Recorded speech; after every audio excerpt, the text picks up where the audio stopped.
He's like, let me call some kind of ride share. Hold on. All right, I am recording. From the industrial wastelands of Michigan to the fruited plains of Iowa, this is the American Why, Reef. relator is shear perversity.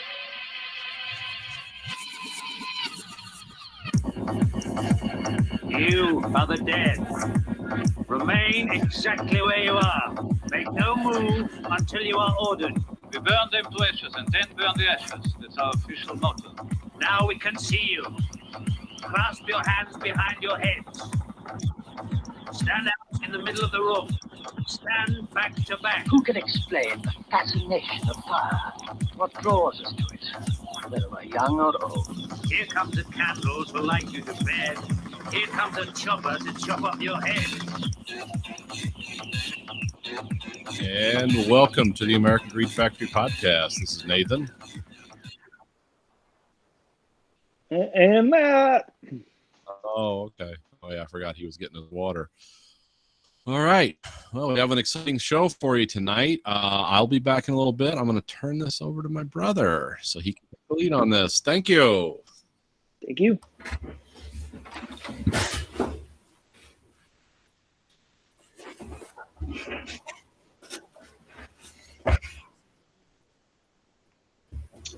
What was the movie this week? I'm trying to remember. Oh man, that sounds so familiar. What is that about? Because I think I have seen that, and I'm just blanking on it. Oh yeah, the Joseph Gordon-Levitt one. Yes, is that what we're talking about? Yes, I have seen that. Okay, I thought it was, for some reason I got it. I thought I got it confused with the Trek, or what is the one where they're going across countries? I can't remember what it's called. It's a fairly recent movie that has a similar title, but I can't think of who the people that are in it. It's fine. It's not Walk to Remember. Is that it? No. Oh, is that movie the prequel to The Run? Yeah, you got to watch that before you watch The Run. That's all I knew. So, yes. So if we're just vamping and filling time, I have a couple things I can talk about. I've never been to South Dakota, but there's all these mini casinos everywhere, like the size of a convenience store. I don't know what's that Jesus. about. It's called The State Has No Income. That's what that is. I was gonna say we actually drove by a place that was a gas station and just said Freedom, and I'm like, okay. It's like, can I buy Freedom here? How much is a gallon? You can just go in there and take whatever you want. You have the freedom to do that. So but yeah, it's been strange. Like I've lost count of how many tiny little gambling things. I'm like, what is this? Why is this a thing? Welcome to a low populous state with low tax revenue that wants to bump up its revenue so it can pay for things like roads. Officially research or ask someone that lives here why that's the case, because this strikes me as odd. But well, it's funny because I actually looked up Idaho recently because I was like, oh, Idaho is like a nothing state that's like basically has no. Moving there? Yeah. No, well, okay. So I was talking with a coworker about it because there was a story about Idaho with its wolf population and its elk and caribou population, and so I was like, oh, they're killing all their wolves, and I was like, I don't know anything about Idaho. I thought it was like a backwater state like South Dakota or friggin' Wyoming or whatever. And Idaho is actually the wealthiest, most growing state in the union. And it was like it has a GDP that's higher than most states. And it was like, holy shit, Idaho is cool. But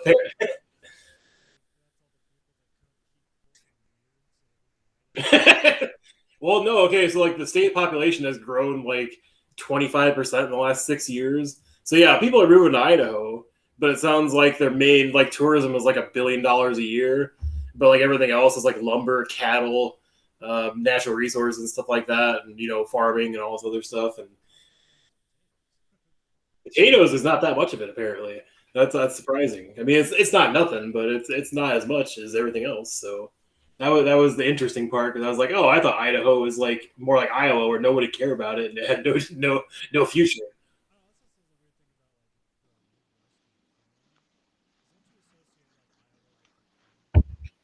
And ethanol subsidies, yeah. Do they have more wheat too, or just corn? I'm not sure. Which that's pretty cool, right? I guess. to brag. You got more soy. I don't know if you can. Yep.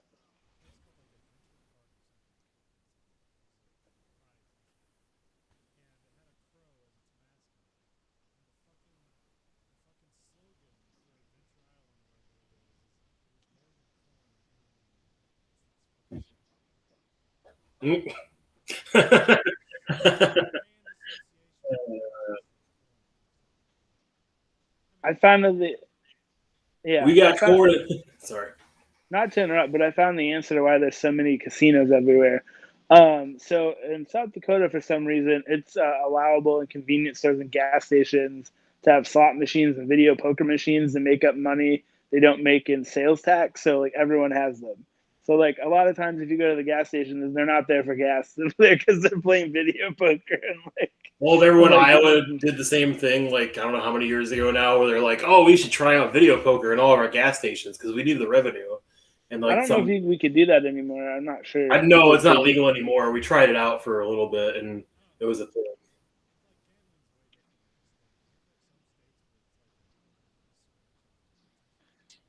Yes, it is. I don't know if you guys remember from middle school, there was like some kind of like thing they did for homecoming. It had like scratch off lottery tickets, and they had to not do that because it was illegal. I remember What? that. People are kind of indoctrinating non-gamblers into gambling. Come on, I got it. Oh shit! I mean, I went to South Dakota for a big gulp, and I got a second mortgage at the same time. It's like a Why goddamn not? video poker. I mean, South Dakota's got some really interesting views. And also, according to, I'm not going to be here. Well, both actually. The scenery is really cool, but yeah, the political part. Just a giant billboard that says, "Actually, do abortion, kill babies." Well, to give you an example, me and Aaron, my wife, both have Bernie Sanders. You know, the picture of him with the mittens with his arms folded over. We have those shirts.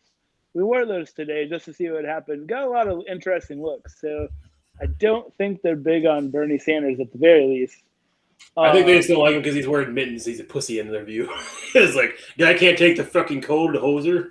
I've also just Googled primary.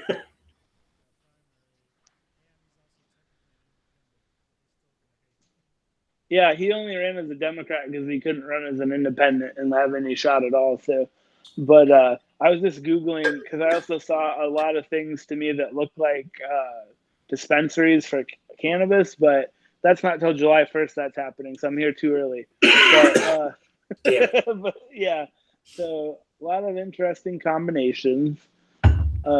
Yes.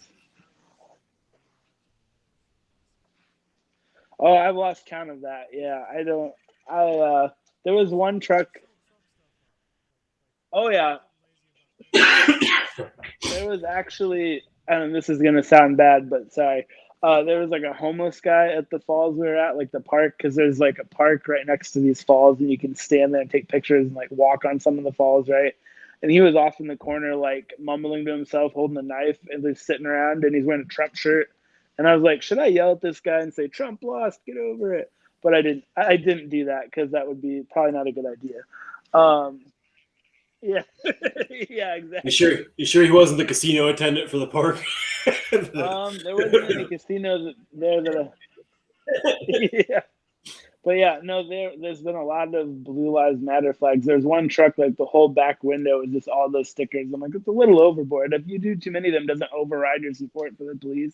Does that mean abolish the police if you put a bunch of them on there? Like, I don't. Yeah, that could have been that too. That's a good point. I hadn't even thought of that. Oh, that's the other thing that's funny. The car the rental car we're in has Sirius satellite radio, and there's so many random stations that I'm like, what is this? Like they'll say they're like one's like the Margaritaville one, but like half the songs have nothing to do with like anything Jimmy Buffett related.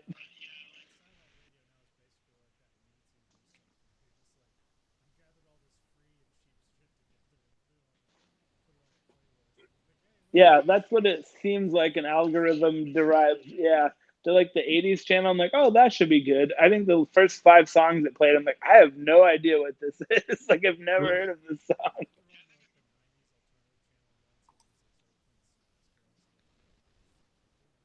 Oh yeah, that actually happened to me today. Where it was like a rock channel, and they were playing Backstreet Boys, and I'm like, I don't know if that qualifies. Like Rock Your Body has it in the title, but I don't think it's actually rock music. Jesus oh well. Christ.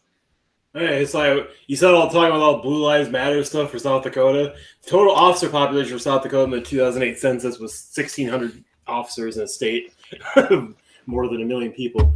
And then friggin' I looked up because they're just like officer deaths in South Dakota. There's one department in South Dakota that's already had 8 deaths this year. It's the Rapid City Police Department.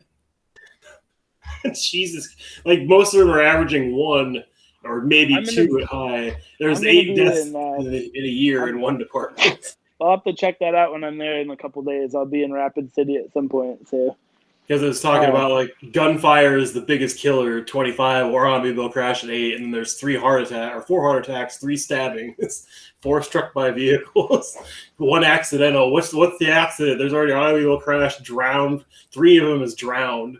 Electrocuted 1. Yes. Yeah, where are you looking at this? This is Officer Down Memorial page.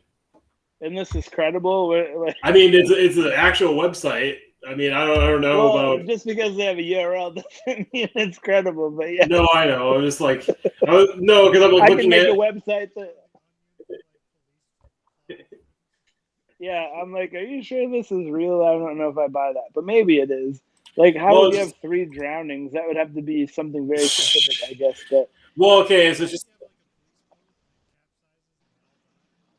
Yeah, it's odmp.org, but the only thing I'm questioning about it is that it doesn't give you if this is all in 1 year, if this is lifetime for South Dakota.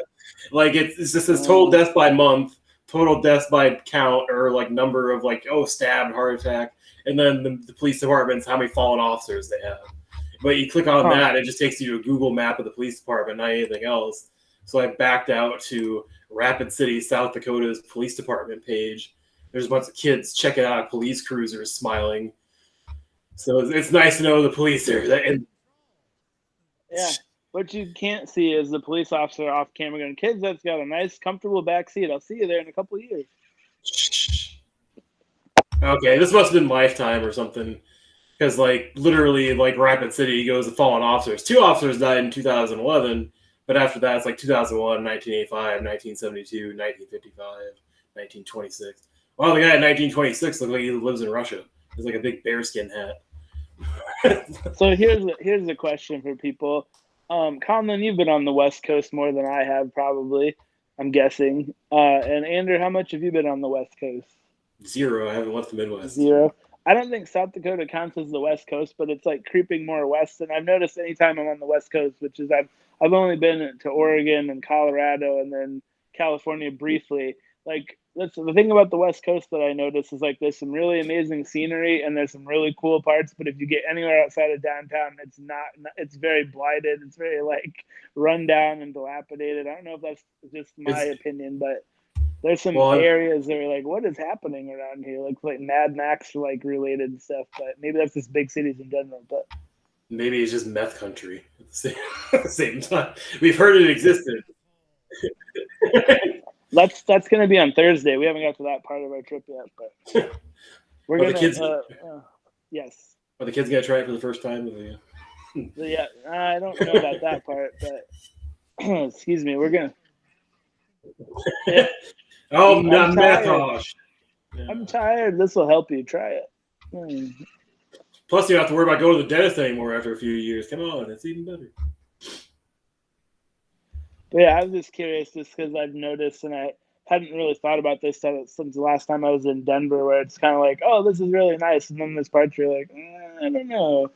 And like, I don't know. Cedar Rapids, I guess, is just generally like, meh, average. There's nothing about it. They're like, oh, that's nice.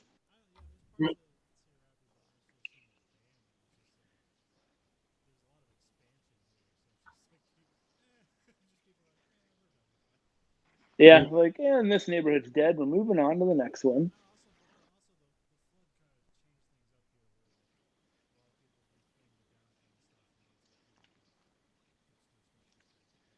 Yeah, if the flood wouldn't have happened, in 2008, we wouldn't have scooters getting thrown in the river now. I mean, so that's good.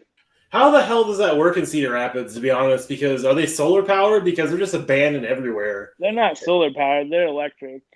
Okay. Basically, so it's like a yes, Oh. yeah. Also, like and this has been a problem ever since they introduced them. I think it's like 2 or 3 years ago now, but it's the company's Vio, or yeah. Mm-hmm. Yes. Yeah, because yep, because the whole business model is based on people being decent and actually putting them back, and like, but that's too much to ask of a majority of the people apparently, because that does not happen, and it's on a much smaller scale, like you said, Conlon, like in San Francisco and places where there's bird scooters everywhere, and they just throw them places. But they like this year, I remember we interviewed. This is right before I got out of news. I interviewed the mayor, and I'm like, "How are you sure? Like this year, they're not going to just leave scooters random places all year long?" He's like, "Well, we got it in the app now, so you got to take a picture of your scooter in the right parking space before you can stop the ride." Well, it hasn't stopped anybody because they keep leaving Nope. them everywhere. Because I've noticed the same scooter in 2 different places in the last 3 days. No one's picking them up and no one's doing anything with them. So it's like they're just going to stay there for the rest of their lives because no one's doing anything with it. That I was mean, good. It's like Captain Planet with no teeth, and he's like, "Bring my scooters back." With your scooters combined, I have one shitty car. well, because like the sit-down scooters, like we saw those the other You mean weekend. the Cosmos? They're called the Cosmos, like Cosmo Kramer. That's what I want to call it. But Oh, yeah, they're just called Cosmo for some reason. I think it would be Yeah. better if they're called the Rascal Extreme Scooter.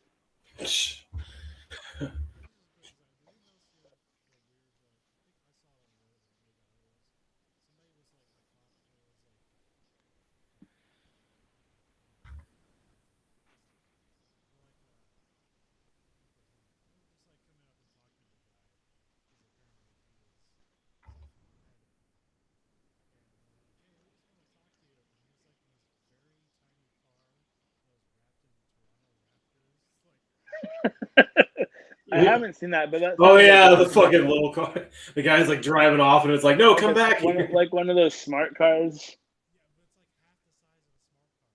So like the car that Steve Urkel drove, like that kind of thing that opens from the front. Oh, okay. Like just one meter, a like little one personal. meter made, like the one Judy Hopps is in Zootopia, like that.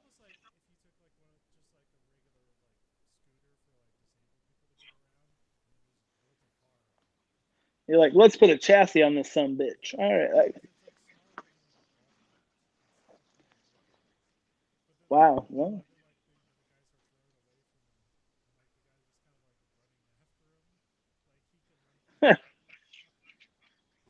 that's awesome. He really wants people to know that, he loves the North. That's what he likes. He likes basketball. The only thing he loves more than molesting kids is those Toronto Raptors. How do you think he gets the kids to get close enough to him to get? No, they can make the playoffs. How do you think he gets kids close enough to try anything? The dinosaurs on the car. Come on, it's simple math. He's like, you like Barney? I got a purple dinosaur for you. You ever seen Jurassic Park? Well, let me show you some fossils. Let me show you Low Park over here. The fucking asshole. Yeah, and then when he gets the kid in the car after he puts the ether rag to his mouth, his life found a way. The only thing he's very concerned about the car though. As soon as the second passenger gets in, it has no power to move, so he can't escape with the victim. You can never. Well, take that's why he needs someone in there to help pedal the car. I get it. I just didn't know those like little ass fucking cars were around for people to drive. Like they're not even road safe. As soon as like even though you hit a mailbox, you'd probably be dead. I don't know why anybody would sell those or buy them. What kind of like pedos like? I really love the environment and kids. What's his love ranking? The Toronto Raptors, the environment, and kids. Which one's the highest one on that list? and it's led him to this point. He wants a small carbon footprint, and a large impact on today's youth. That's what he wants. I mean, the guys even like followed him for how long in the video? Like the car doesn't even seem like it has that much power. It's like, come on.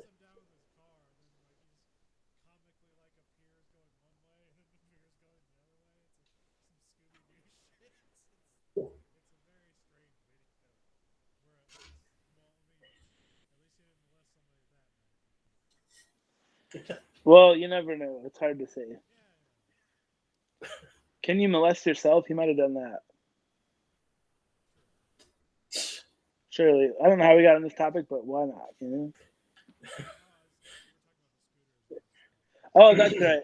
That's right. I forgot. Okay, now I remember. Okay, A small car the pedos love to drive and advertise their basketball teams on. So speaking of cars, I get to with my new job, I learn a lot about cars now that I'd never heard of before. Like the Chevy Trax. Do you know what that is? I've heard of that one.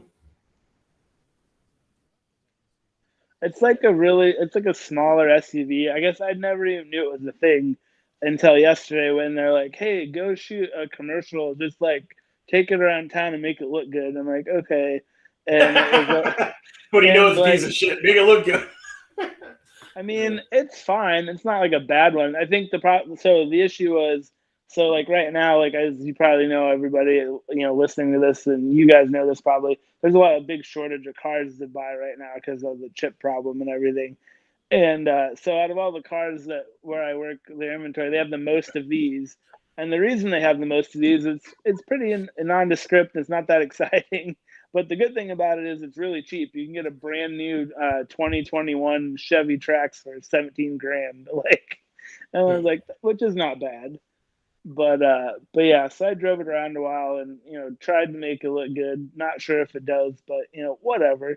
But so, and then we're gonna have to shoot a video or a commercial about the Ford F-150 Lightning at some point, and that'll be fun. Because I started researching more about that. I didn't realize the front trunk part of it has a drain in it, so you can tailgate out of it. You can just put a shit ton of ice in it and put drinks in it. I'm like, that's weird. I'm like, okay. And then you can put 2 full golf bags in the front trunk, and all sorts of weird things. If you look at the yeah, why is everybody looking at my front trunk? You ever seen one of these before? Take a good look. Take it all in. This is how I was born. But no. And then the other weird thing, I watched way too many videos about that truck. But they say the range is 300 miles, but that's when you're pulling 1,000 pounds. If you're not pulling anything, the range is 463 miles, which is pretty decent. Standard one. I was reading something about the Chevy Trax. Apparently, Edmonds and Kelly Blue Book rated it 4 out of 5, but Car and Driver rates it 4.5 out of 10. So apparently, apparently somebody's I don't know how the 5 system is for a bad score. They're not just knocking it for basically being well, if you want something that looks like an SUV, then this is your car. So, I mean, I haven't heard a lot about it either.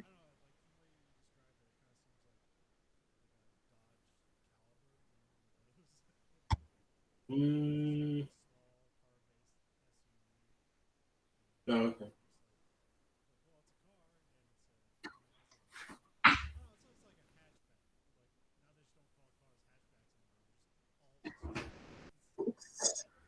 I mean, true. I mean, the SUV market is pretty goddamn big. I mean, it's 17,000, so it's probably made in Mexico, and it's dirt cheap to make. So. Oh, the Chevy Trax. Yeah. I'm not sure where it's made, but if I had to guess, that's where it is. The noise is the kids are back from the pool. Sorry. You're fine. The hotel pool. Just tell them not to go near any Toronto Raptor vehicles. Yeah. Hey, kids, don't go near any small cars that look like Raptors. All right, anybody? No? No one knows what I'm talking about.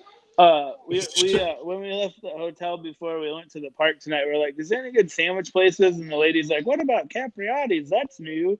And we're like, it's not bad, but it's not earth-shattering or anything. Well, at least it's familiar, I guess. You don't know what to expect.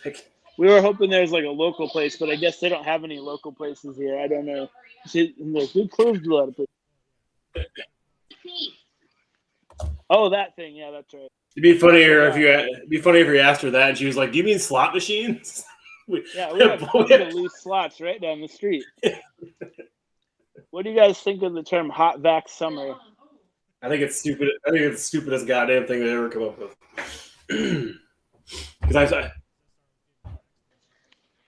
Yep, and ready to go. Smooth as a dolphin. You got all the antibodies. And...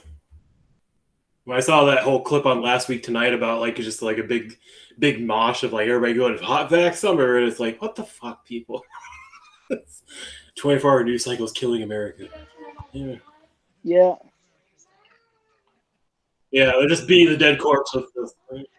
Oh, I'm trying to remember where I saw this. I think. One second, it's very loud here. So there was a bumper sticker at some point today when we were driving. I can't remember if it was here in South Dakota or Minnesota, and it says, "Don't believe the news. You know what the truth is." And I'm like, okay. It's like, all right, I guess. Yeah. And then there was a billboard that I saw tonight that said, "Giving into lust, give into Jesus instead." And I'm like, all right, well, what if your lust is for a gentleman named Jesus? Then what do you do? Yeah, you can't say no to him. He's too cute. I get it.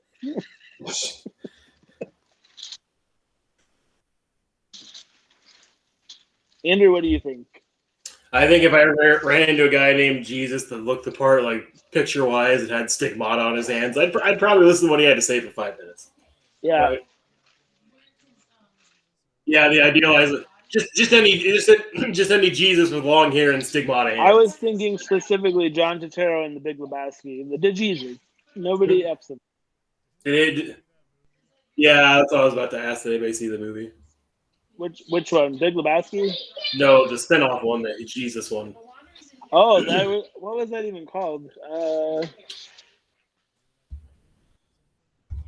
Yeah, I saw the trailer for it, but I never watched. It's called the Jesus Rolls. That makes sense. It only made $64,000 in the box office. So apparently, nobody wanted to see it. 2019.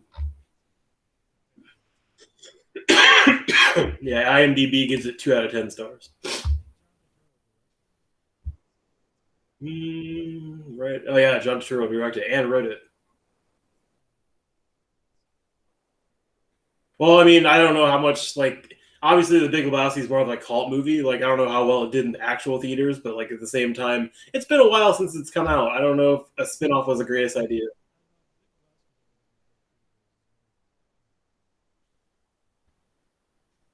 Like Christopher Walken's in it, Susan Sarandon's in this, John Turturro, obviously.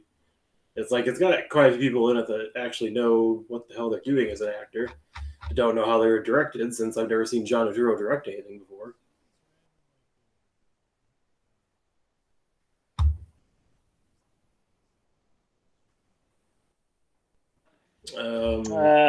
Sir Patrick Stewart.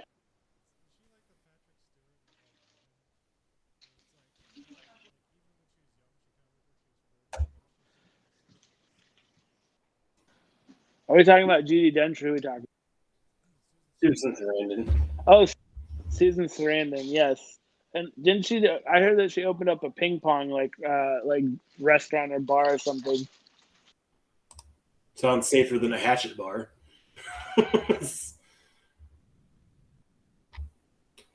What the fuck? There's another Bad Moms movie coming out. Jeez, that's great. No. Bad Moms. What? Yeah, it'll be. Yeah, and that was horrible. So this is gonna be even worse. I mean, not that she should get primo roles, but at the same time, she's a good actress. So I don't know why she can't be in something slightly better than that shit. But I mean,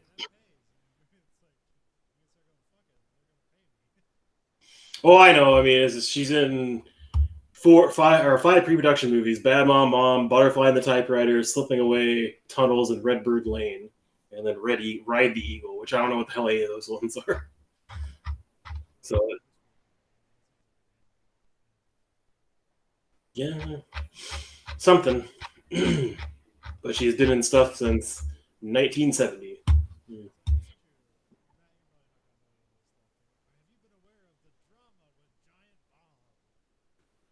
Actually, no. I actually haven't seen other stuff for a while. Is there what's going on with them?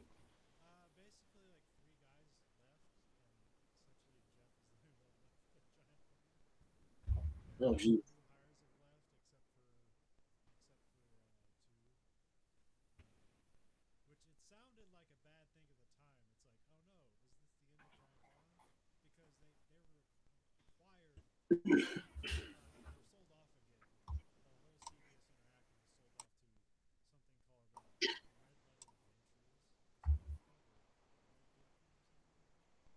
Hmm.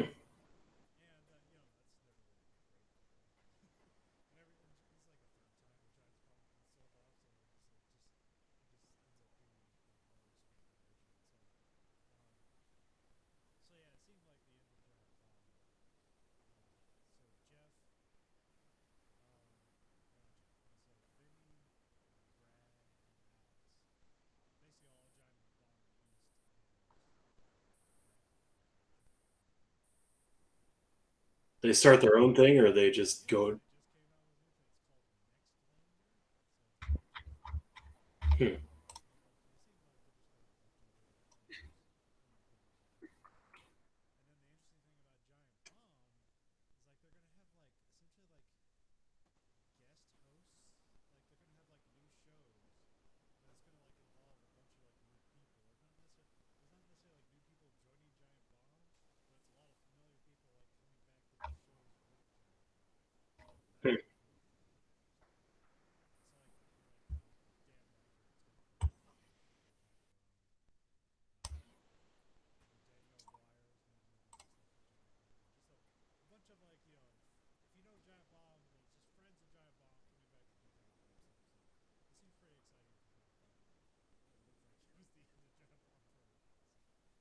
Hmm.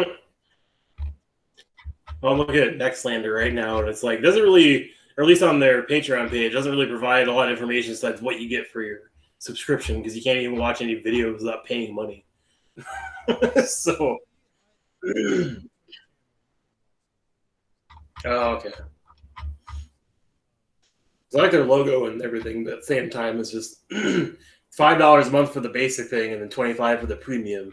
It's like that's not horrible, but I wouldn't. I don't know.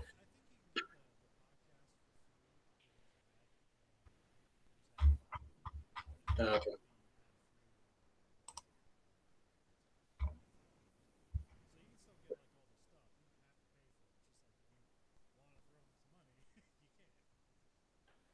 Just like every other internet gigolo and Patreon. Why can't I just do Patreon? Fund my life so I don't want to kill myself. $5 a month. How about that?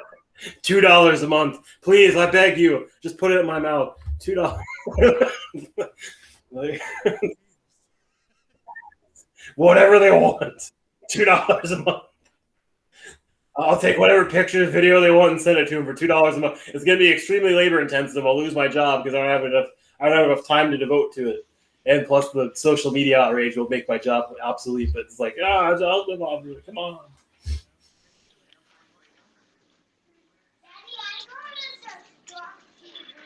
Okay. Can pretty much anybody start a Patreon? I'm assuming. Yeah. What's the bar for starting a Patreon? Do you have like at least have some type of just basically a pitch to somebody for the most part?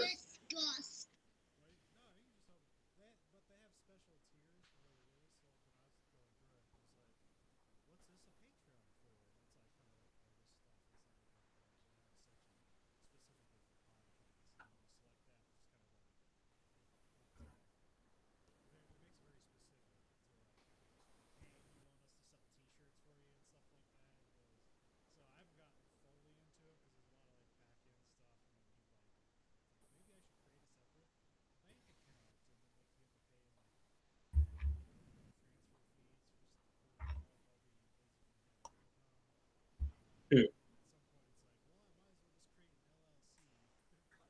Oh yeah.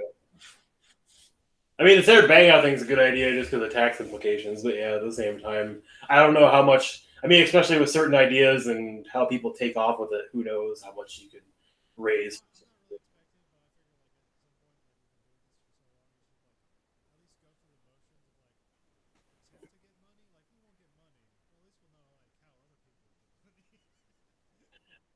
Just have a giant sign that says "Fund the American Greed Factory." Don't you too want to live the American dream? Okay, that's fine.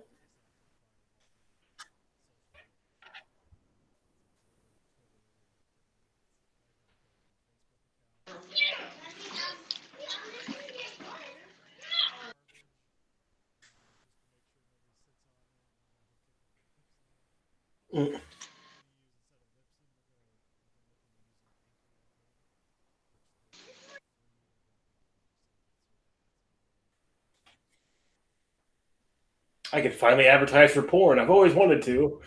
Or dick pills. Dick pills, everybody.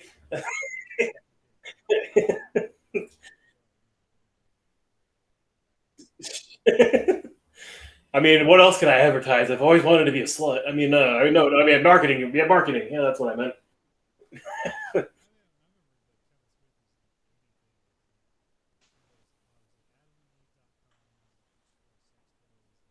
Mhm.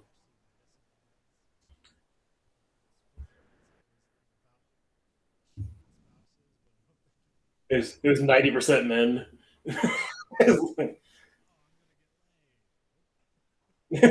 Well, maybe one of you might, but not all of you.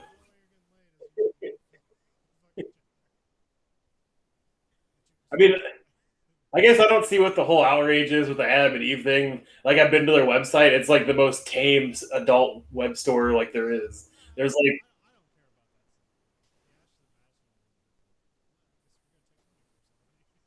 yeah. Well, I mean, it makes sense. I mean, it's like going to any or YouTube video anymore. They all have paid promotions anymore. At least the big channels, anyway. Yeah, that's all bull. Like when Babish is like, "Oh yeah, I really love this," and it's like, "Yeah, fuck you. You just want money. Fuck you." Well, yeah. No, I mean, I actually prefer the paid promotions because that means you can actually skip it versus the real ads if your ad blocker doesn't block them. Because occasionally, like every 3 weeks, like my ad blocker will be not updating time, and YouTube will skip some ads in for a couple days for some reason.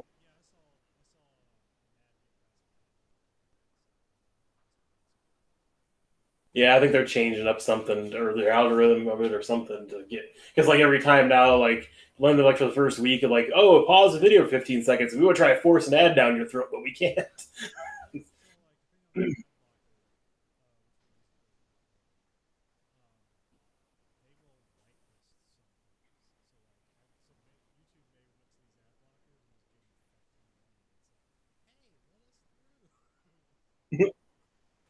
Which oh,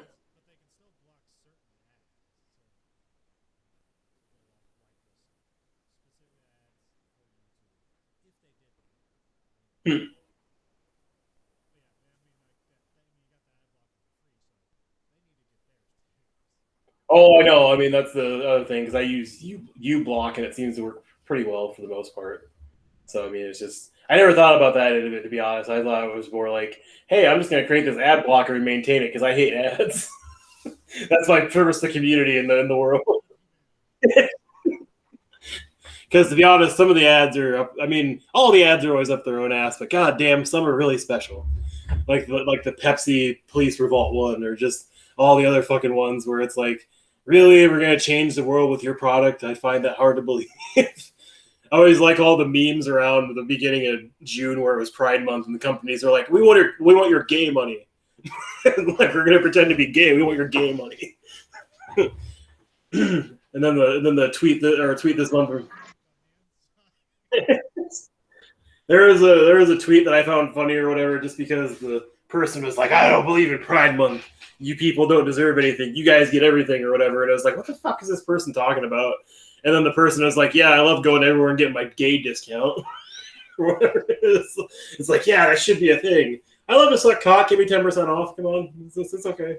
I mean, or maybe it's vagina. Who knows? but no. I guess I didn't realize till reading more stuff about it that for some reason there's like a bunch of hate for trans people in the LGBT community. Like why? Like I thought they were all. I mean, not that everybody's ever together 100%.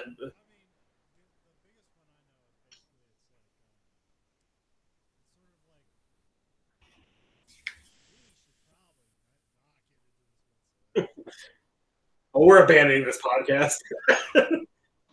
No, I wasn't trying to get into it. I was just surprised.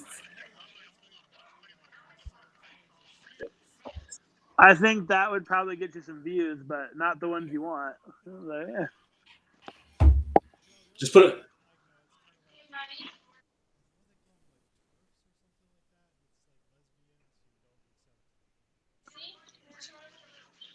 Oh yeah.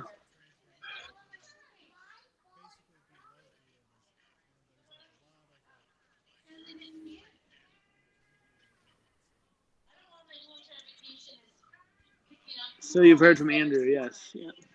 Well, no. I mean, Andrew, it's we're just the pinning same. all this on you. It's all Andrew. Don't talk to us. Well, I mean, it's the same as there's a bunch of murders from, especially in higher metropolitan areas, where a man has sex with what he thinks is a woman and turns out to be a transitioning man, or whatever, and basically they get killed. Then they don't get charged with murder because it's like, oh, it was total valid reaction. And it was like, what the fuck are you talking about, valid reaction? I'll probably be mad if somebody like, oh, I'm not gonna be like, I'm gonna fucking kill you. You got a dick. Like that seems the whole other problem you just created for yourself. It's like it's not like the person's gonna go around like, yeah, he fucked me. Yeah, I didn't know how to do. Like I don't know why the issue. Like I get it. People don't like being deceived and tricked, but it's happened quite a few times, especially in like freaking Louisville and shit. There was like three revenge killings.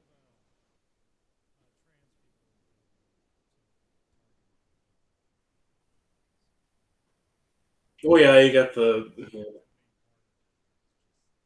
I just think people don't fucking understand anything besides themselves. If it's not something that wants to put its female outlet into a male outlet, it's not a Christian. Nobody understands, or at least the mass majority don't understand anything. Yeah.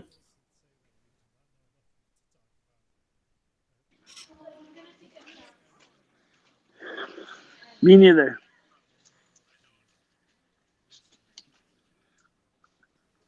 No, Yeah. sorry, I wasn't trying to start anything, but at the same time, it's like it's just I don't know. To me, it's interesting that people never care about anything besides themselves. Yeah, it's shocking, right? I mean, how many times are you gonna? Didn't that? Oh god, it's like a Indian community in like New York. Like, didn't they buy back their own land like last week or something like that? I can't remember what tribe it was. Hey guys, I have to get out of the podcast, but thank you. Enjoy the rest of it. Hopefully Nathan comes back, but I have to deal with some stuff. So, all right. Okay. All right. Have a good one. No problem. Bye, guys. All right. Sorry, I was.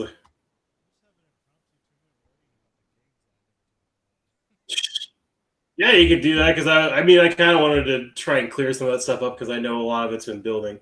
Yeah, on June 4th, 2021, the Passamaquoddy's purchase of Pine Island for $355,000 was the latest in a series of land back campaigns for the indigenous population. So they bought 143 acres of forest in New York.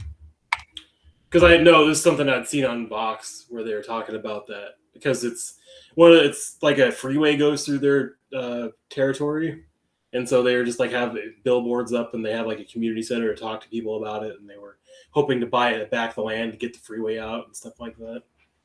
So eminent domain, man. I don't know how much you can find eminent domain, even as a tribe that has technically all the laws to govern itself.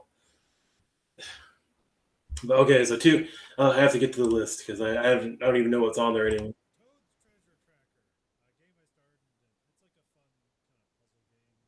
Mm-hmm. That Switch game.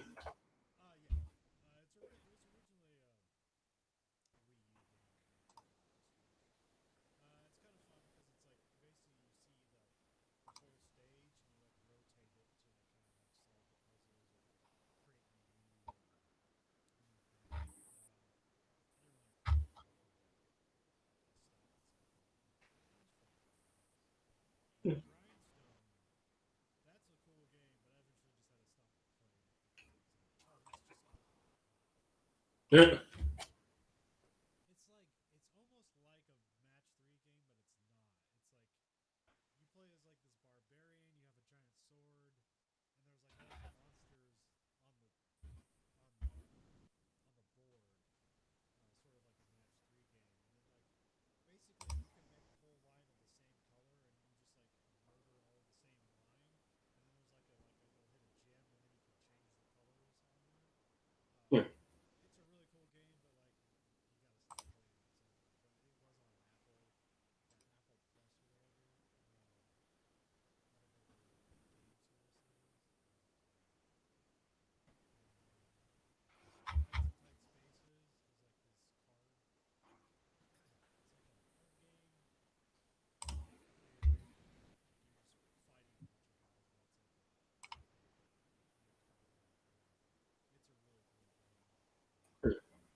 Hmm.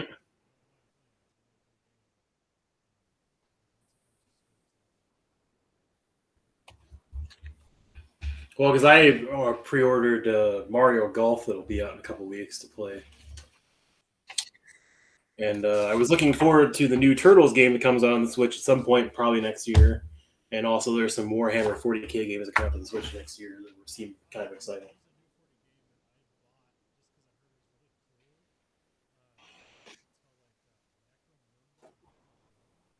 Yep.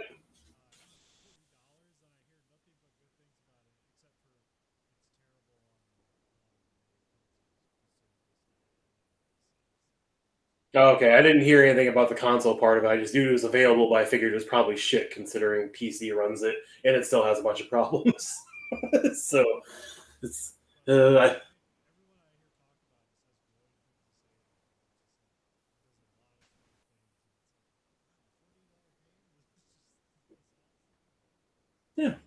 I mean, I haven't come across anybody that hates on the game either. Like it seems like a solid property. So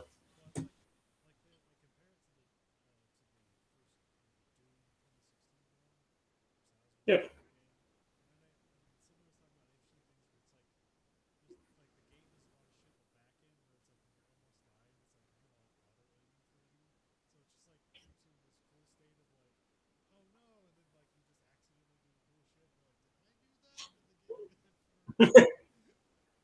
Well, I know everybody hates the dog function because that doesn't seem to work very well. But other than that, like, I mean, it seems like a solid game. I was thinking about buying it, but I don't play a lot of video games anymore. I just don't have the time because with commission and everything else. Yeah. What was I gonna say? I bought some book. Oh, okay. Sorry, I was looking at an Amazon page. That's why I didn't know his Nathan was back. I'm back. You mean something? Did Matt lose his connection? Oh, okay. Well, good. They had too much fun talking about Toronto Raptors pedophiles. Oh, okay. Yeah. Well, everything's fine here, so no more worries in the watches of the night. Everything's taken care of. Okay, cool. So now we're back. I was just gonna say, I think I found a new book for the podcast, but I'll put it on there and talk about it later. Okay. Because I did order this. I finished 9 Fox Gambit, but that wasn't really to your liking. I understand. So. Oh, sorry, I wasn't trying to like shove that down your throat when I was saying that, but at the same time.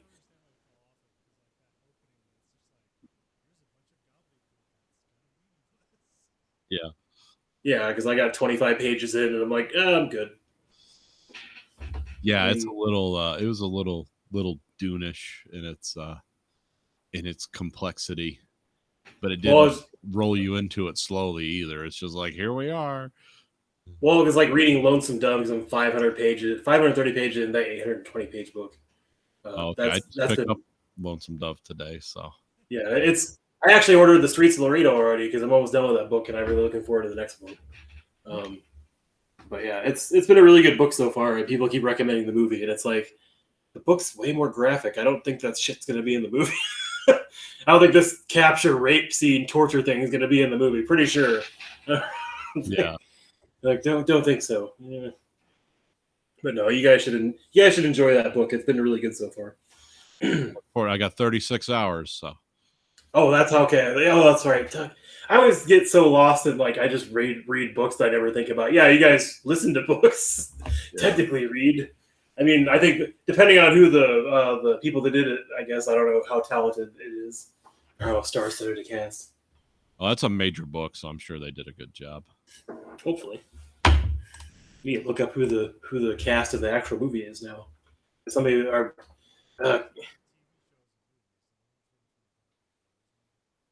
The original movie, I believe.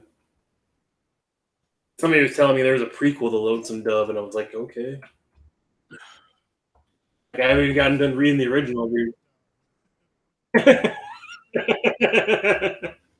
That'd be fucking good. It gets dark.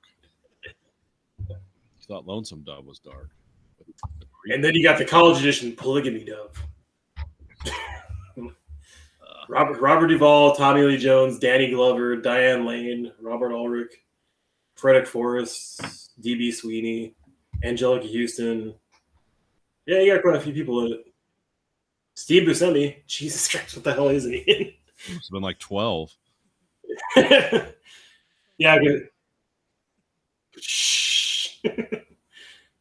Damn. There's quite a few people in that. Now, Steve Buscemi was an actual fireman, right? Before he became an actor? Okay. That's crazy. That's a different... Yeah, I don't know. Just anyone who's willing... My hat's off to anyone who's willing to do that. Because...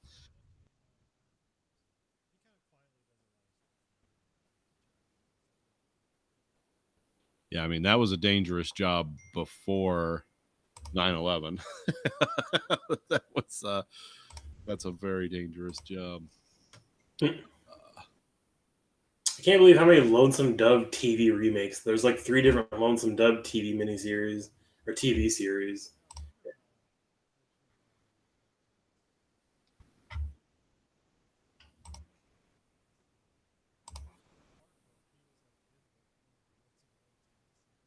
Oh yeah, that's right. Well, there's been multiple adaptations. I just know about the one from the 80s or something. I didn't know there were other Lonesome Dove adaptations. Oh, okay.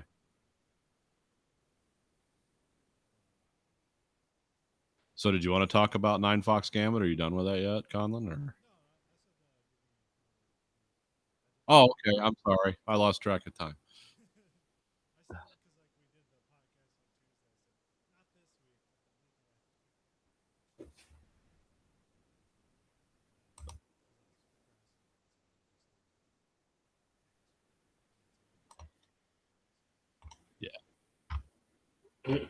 It's just yeah, it's like Dune but with less guidance, and it's written by a guy who's like a math professor.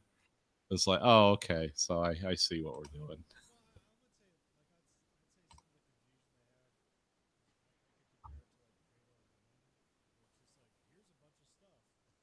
Oh yeah.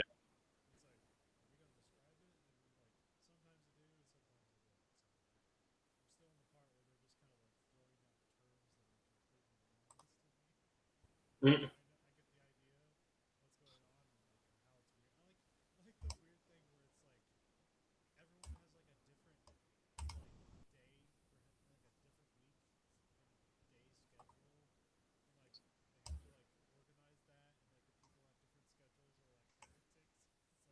Yeah. Calendrical heresy. Yeah. Mm. And everyone has a formation instinct, which means they just blindly follow orders. And then they have weird weapons, and yeah, it's strange. Wait till you read about the Winnowers. It sounds like an attack from like a Jeff Vandermeer novel. It's like, yeah, it's a lot going on, but it does wrap up in a way that's satisfying. It's like, oh, okay. I consider it a good book. Am I going to follow up with the other 3? Probably not right away. 3 more of these. No, Oh, what's one's called the Glass Gun, and I forget what's the other one's called, the Revenant Psych. I don't know. It's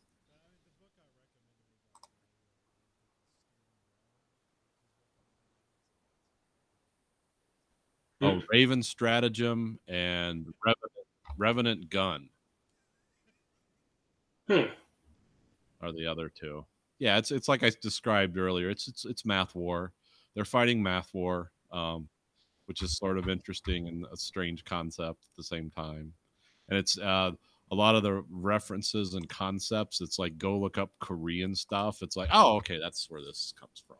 Hmm. Because obviously the guy who wrote this is he's a Korean American, but he was born here, but he kind of went back and forth. So yeah, there's a lot of concepts about different calendars and like Day of the Dove, Week of the Rising Turtle, and it's like what the hell? And then you go look it up. It's like it's not exactly that, but you can tell where the concept comes from. But we'll talk about it next week. So what else were we going to talk about this week? We don't have any F1 races. I meant to. Is that the superhero one with James Carrey? Okay. Yeah, I watched the first episode. Jim Carrey or whatever. Is he in it? Okay. Well, no, I haven't. Okay.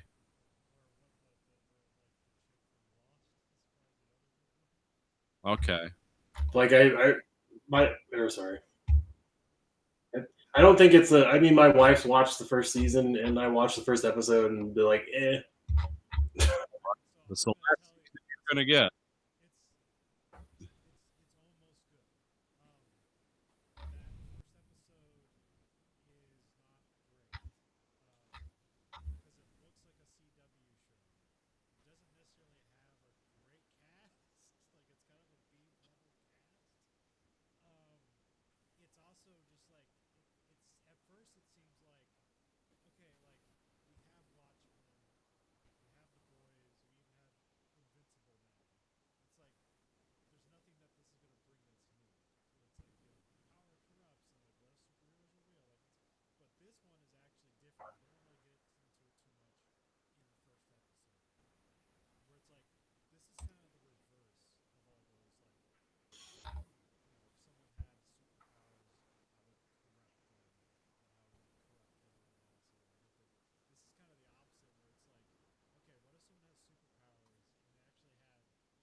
Yeah.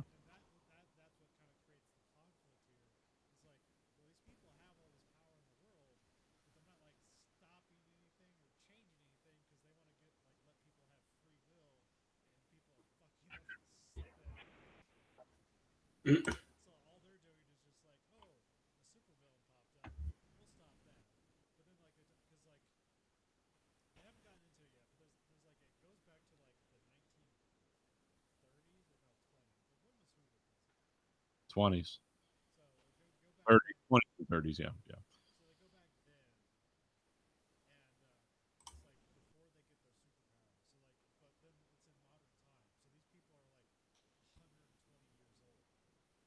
Hmm.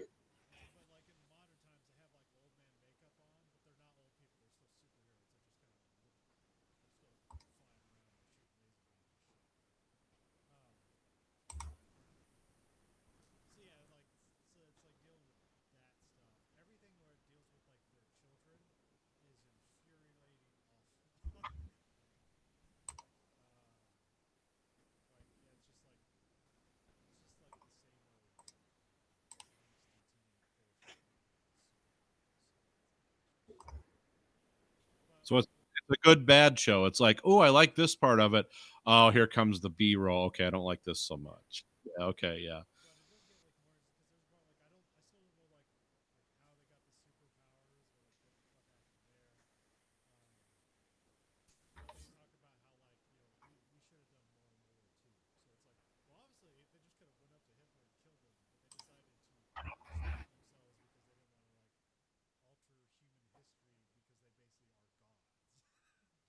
Okay.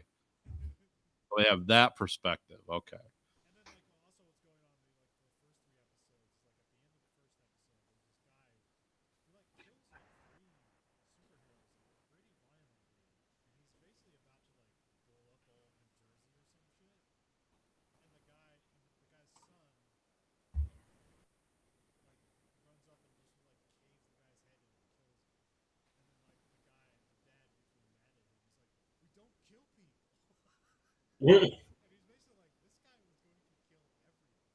Yeah.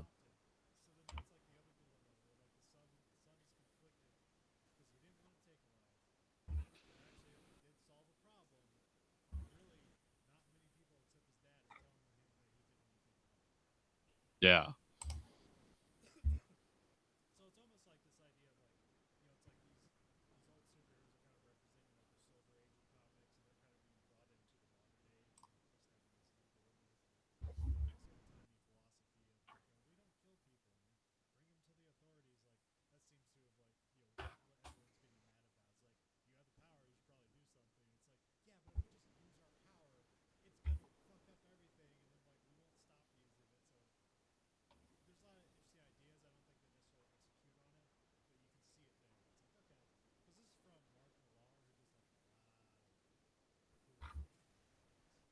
Yeah. Okay.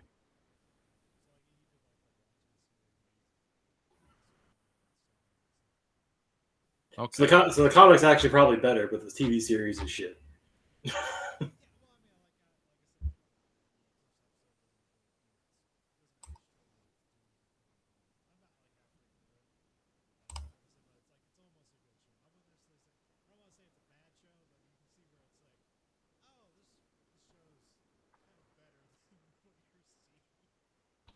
Well, there's just so much stuff clogging up superhero or comic book TV shows right now. And, well, because like Invincible, even that like coming finally to media that isn't a comic book, like that's been out since 2001. That was the original pioneer of like, oh yeah, superheroes can be evil and they can be, get too much power going to their heads. Even that's outdated now and just white noise.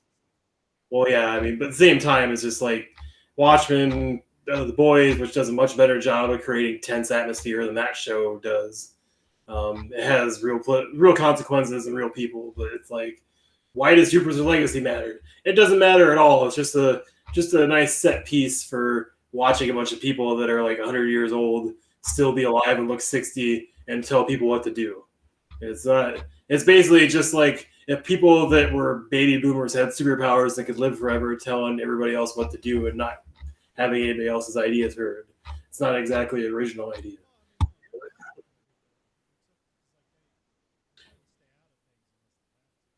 Well, I mean, just telling people what to do as far as the people that are taking over for them after. Yeah.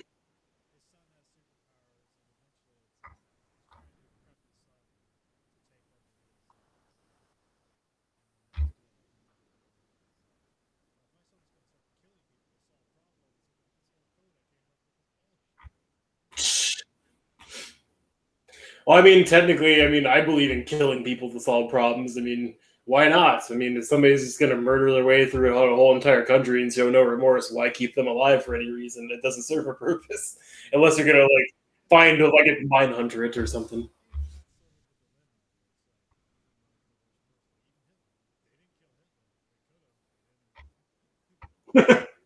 Becomes an is-ought argument and free will and Nietzsche and Well, I mean, it's just like how much are you going to get from parading around that person or telling people he's in jail and serving his time now? Like, how much is that going to buy you in public will or public knowledge? It's like, don't kill a bunch of Jews, you'll go to jail, kids. Like, is that pretty much the message? It's like I thought that was pretty much understood, but apparently we have to really hammer that one home. Yeah, like I don't know, it doesn't make any sense to keep people that do like horrible things alive. It just makes people suffer more because then they have to think about it more. Yeah. Yeah. Yeah. I I guess I just don't know why anybody put money into that show.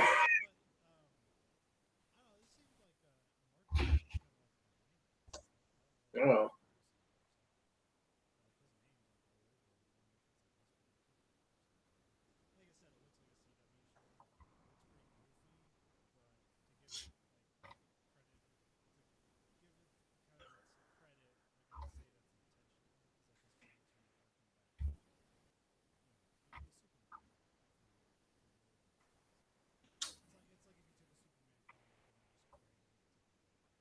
I almost kind of wonder what the budget is for The Boys for a season versus this first season of that show. I want to see what the budget comparisons. I mean, it's a bigger cast. Yeah.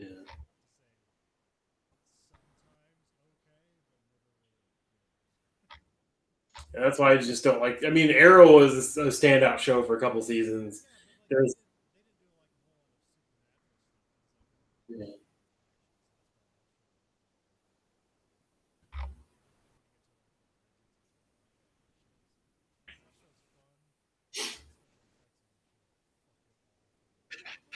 Yeah. Well, I mean, that's just my problem with doing TV show superhero stuff until The Boys came out or animation stuff like Invincible. It's just so hard to convey what you want to convey with a TV show. There's no production budget for it every episode to like have this big, gory fight or intense fight that looks actually good. Just too much time and too much money. So you're gonna just do it and make it look campy or just shitty with crappy CGI. It takes down the whole medium. Boys season 1 is the most expensive or fourth most expensive show Amazon's ever made at $10 million per episode. Jesus. The Boys season 2 was $14 million per episode. Goddamn. The Man in the High Castle, $10 million. And then Crisis in 6 Scenes, which was the Woody Allen one, that was $13 million an episode. And then, of course, number 1, Lord of the Rings, $1 billion budget, but we don't know how many installments of that we're going to get or whatever. No. So, yeah, The Boys is the 4th most expensive Amazon original. Man in the High Castle is the 3rd. And then the Grand Tour is $9 million an episode. So. Well, I mean, I know it's not cheap regardless to make a TV show anymore. Even like doing like a set show with a laugh track probably costs at least $1 million an episode anymore. Well, when you're getting guys like Carl Urban and stuff like, I mean, you're spending money. Like that guy's the main attraction of that show, basically because he calls everyone a cunt, and it's funny because with a British accent. So, or is he doing an Australian accent? What is his accent in that? I thought it was Australian. Is he Australian? Or I know he's really from New Zealand, but I don't. Yeah, I don't. Well, he was born in Auckland, New Zealand. I don't know if maybe he went to Australia, maybe he went to England. I don't know. Or maybe he is like, yeah, I don't know. I don't know what accent. From reading the first one, it sounded like he was like more Australian, but maybe I'm wrong.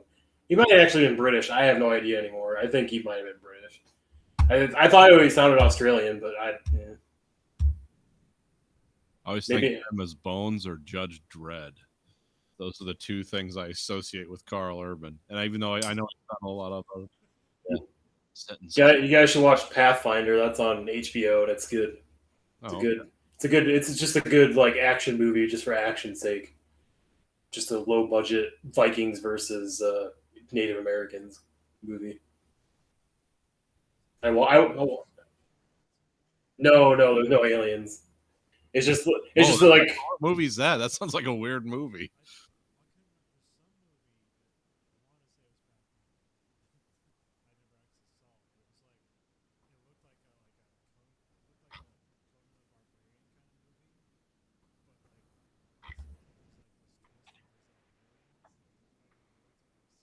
yeah. Cool.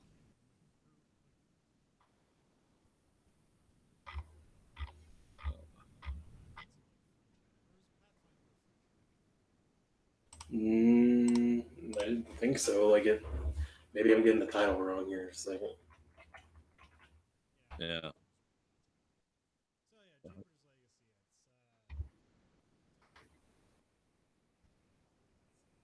Perfectly fine.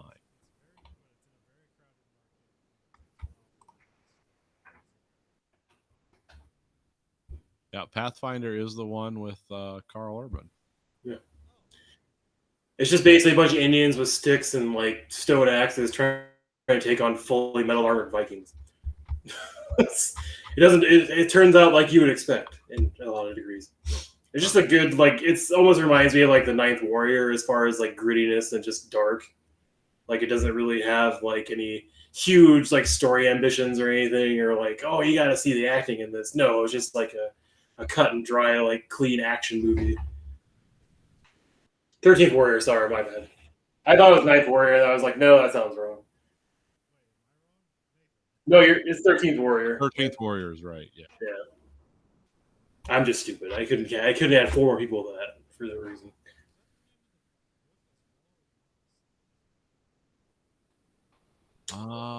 Because it was a weird. Because who wrote that? It wasn't someone you expected. Michael Crichton, yeah. And I know the movie wasn't well received, but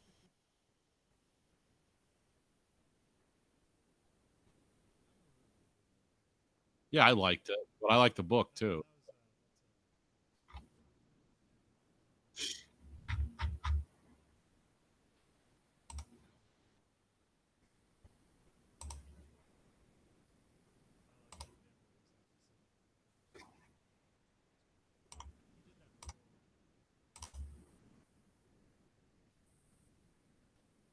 Yeah. Yeah, Billy Butcher is he was in the SAS, so he's British. The character's British. And Carl Urban is from New Zealand, but his parents were immigrants from Germany. So. Oh, and he was married to Katie Sackhoff. I didn't know that. Oh, not married anymore, but. And Colin, the movie you're thinking about is called Outlander with Vikings versus aliens. With Jim Caviezel. No, it does not. It has 6. Oh, I guess 6.2 out of 10. If that's a good rating, I don't know if that's a good rating. Carl Urban was in Xena Warrior Princess. His first American role was in 2002 Ghost Ship. Don't remember. I don't know why we're on that topic, but that's Carl Urban. Yeah.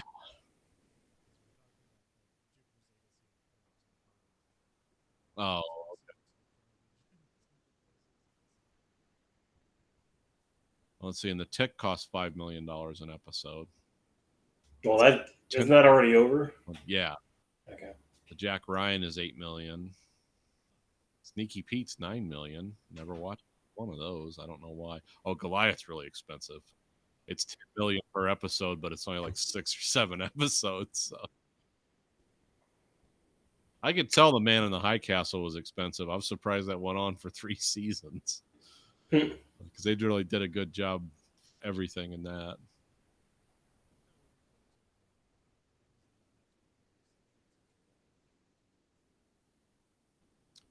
Oh, is that the one where people have to like be drafted from the past to fight in the future? Yep. They only last like 15 seconds and they're killed or something because they're fighting aliens. Yeah. And that's got Chris Pratt. Chris Pratt's in that, yeah. I'm sure there's other people, but that's the main star they're pushing.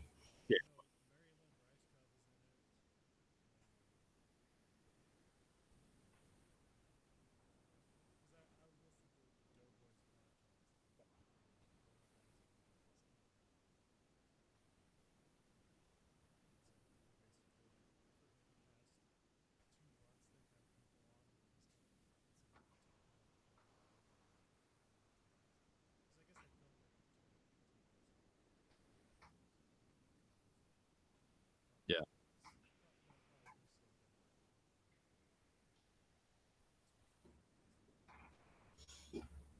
Yeah, we're going to see a lot of movies come out next 6 months. Me and my wife watched the latest installment of The Conjuring. Oh, how was that? Yeah. It's progressively worse. The one I really like is the first one because it built a lot of suspense. And I just keep watching the sequels. Like maybe they'll do no. You know, maybe this no. Oh. Yeah, because the first one was like a legit, like good, thrilling Yeah. horror movie. The second one was good until the ending, and that shit all over everything. And then this one looks so horrible that I was like, nope, not seeing this until it's out for rental. Yeah, it's I watched it on HBO Max, so it was Oh, okay. it was Oh, I didn't know it was on there. yeah, it was one of the co-releases. And No. but yeah, I don't watch the whole Conjuring universe because I'm just not that dedicated. I don't know about the doll or the priestess. Yeah, I've never seen those. I've never. Yeah, it is. Mhm. Yeah, see all that. I think that was part. Yeah,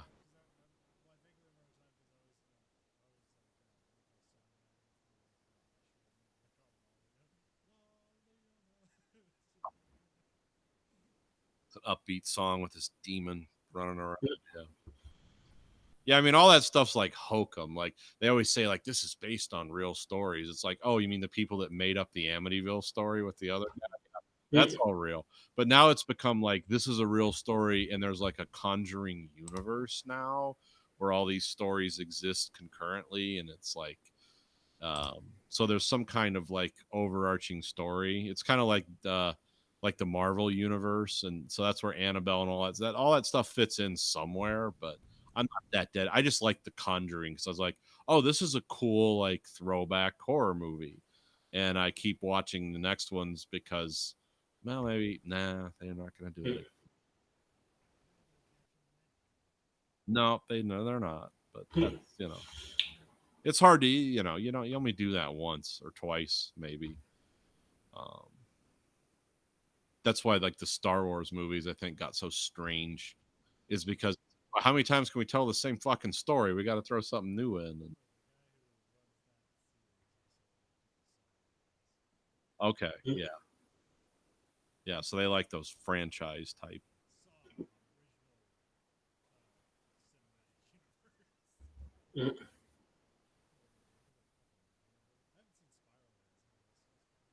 No, I don't. If it comes up, I'll watch it, but I'm not looking for any. The Saw movies just seemed like excessively, like, oh, this is just mean, This is,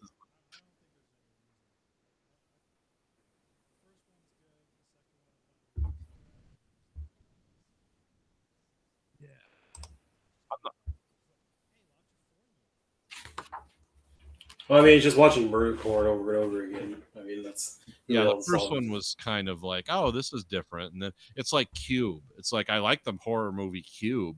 And I watched Hypercube, and I was like, oh, come on.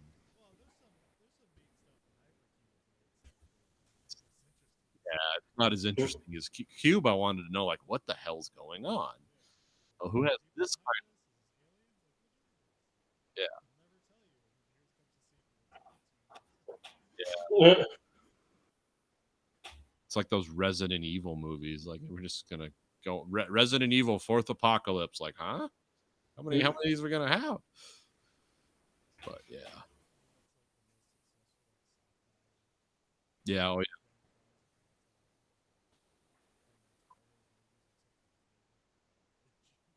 They have some kind of built-in audience that loves them. They always make a lot.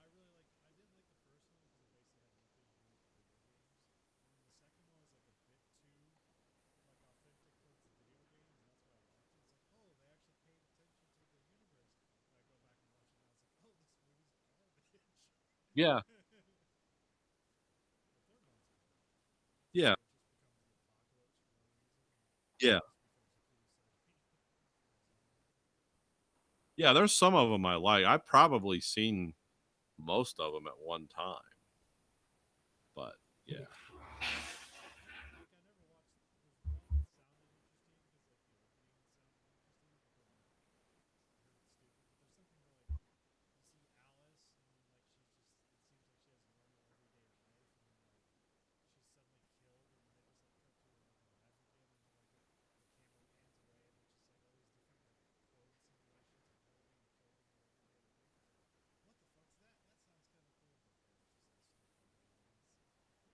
yeah. It's just a cool visual. Well, the guy who directed those is the guy who did half of the best movie I've ever seen.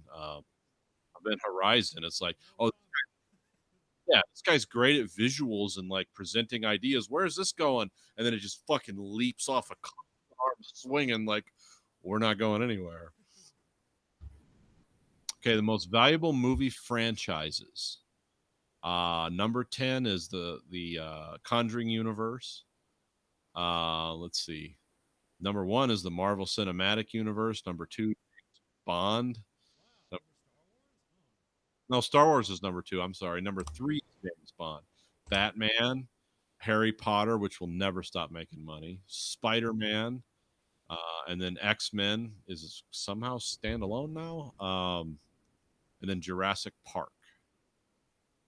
Man, 21 is Star Trek. Like they've fallen down, but they haven't really done a whole lot either. So.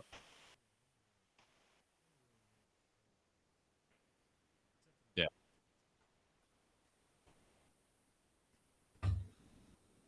No, so the Conjuring universe is like number 10 or 11, depending on which list you go on. Which doesn't surprise me because those movies always make a lot of money. I'm surprised that Marvel's ahead of Star Wars, but yeah, they've also had a yeah. Yeah. Well, there really hasn't been a horrible bad Marvel movie. I've seen about all of them at this point, and there's not any of them I didn't like.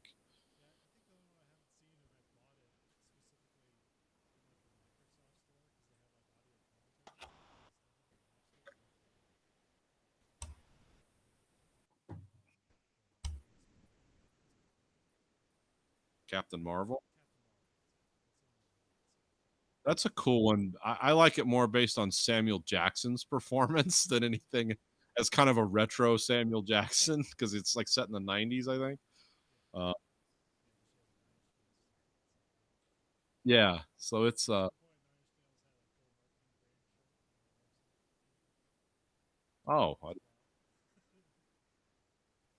yeah, but it's a fine movie. There's nothing wrong with it. It's like 30%.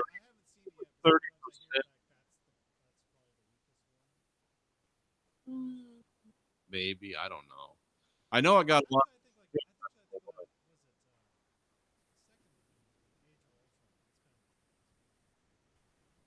Yeah, it has a great performance by the main bad guy, but yeah, the rest of the movie, everyone seems kind of confused. It's like what? But yeah, Captain Marvel's the lowest rated of all of them, but I think a lot of that's like I hate women. It's like, oh, it's fine. Well, I think Yeah. Why does people seem to hate Brie Larson's attitude? I don't know if it's, I don't know if it's justified or not. I haven't really known anything about her to see if she's actually mean to people or not. But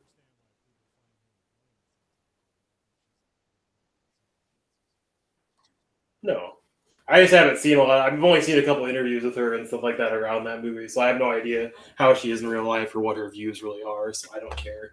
It was an okay movie. That's it.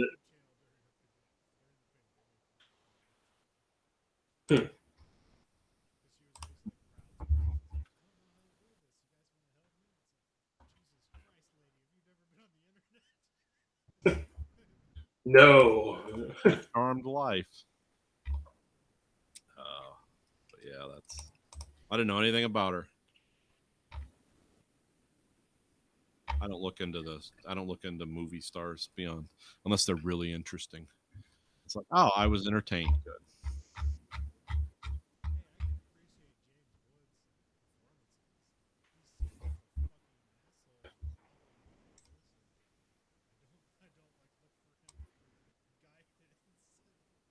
Yeah, I'm not going to be like, so how do you think, where should I fall politically, James? Yeah, I'm not.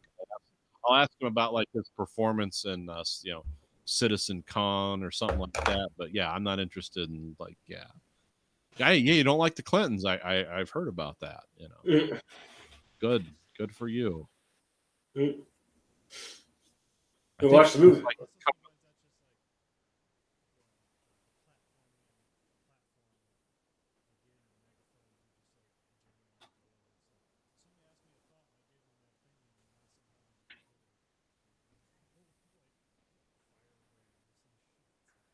Mm.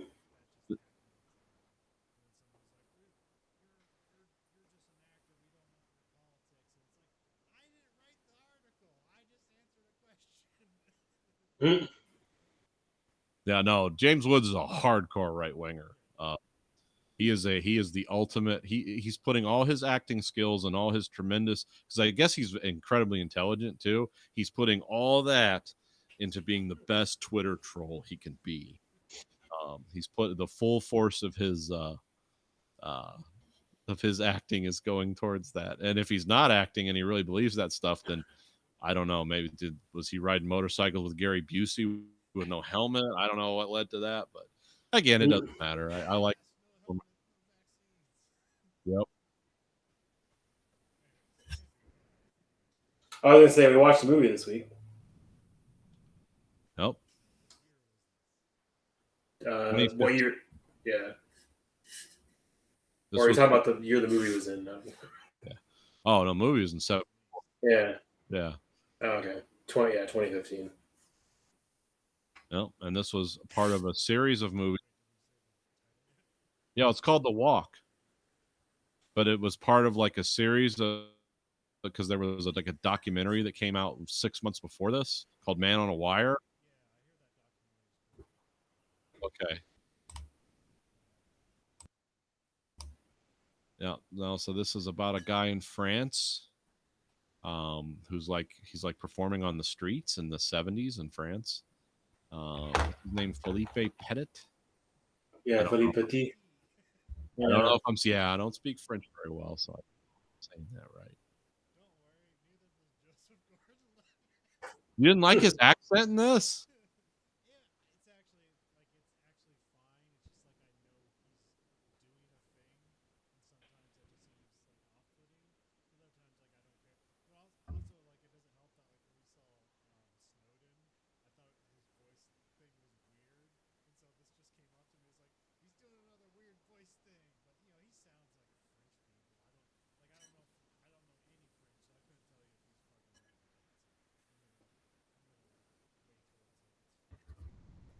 Yeah, it establishes the fact of his character that he is a Frenchman in America, who was in France, who come and he because didn't he do like he did an illegal high wire act at the Notre Dame Cathedral, and that's where he got his came to fame.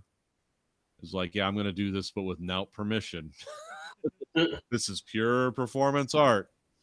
Um, and In real life, he actually went to like a bridge in Australia after Notre Dame and did that too. oh, okay.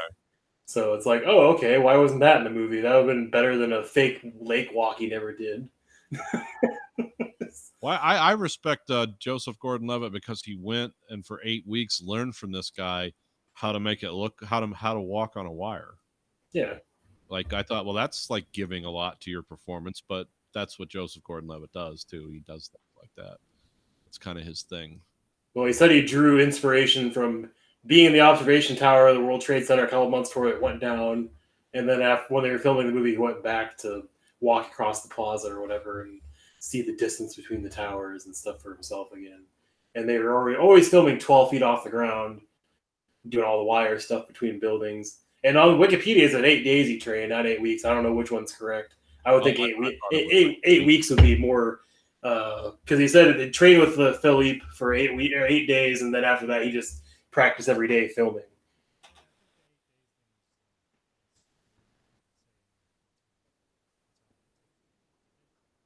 Oh, okay.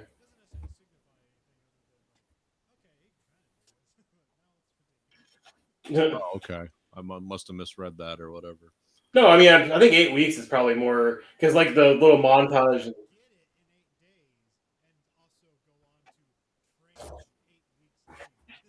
Yeah. No, I actually like this movie quite a bit. Like, I didn't go in expecting to like it. I just thought it'd be kind of like maybe Well, it's cool because it's like it reminds me of a 70s caper film. Because all the lead up. Yeah. because Yeah, and they level of thinking that goes into it. Because I didn't know before I watched this movie that when he did that, because I've never really researched it a lot. I know somebody did it, but I didn't know they have to have cross rigging on that, or that wire is just going to swing violently. And so they didn't just have to run one wire; they had to run four because it was all shackled together and stuff. And it's like the thought that went into this stunt was pretty astounding. Oh yeah, like the real life reconnaissance they did. Like they even rented a helicopter and went up there to scout it so they could make models and stuff like that and take pictures. And they like his girlfriend didn't come over right away. She like came over after the first failed attempt to do it. Yeah, and like they got all these fake IDs rigged up and everything else, and it was like, oh okay, like they really did a lot of research and a lot of legwork on this.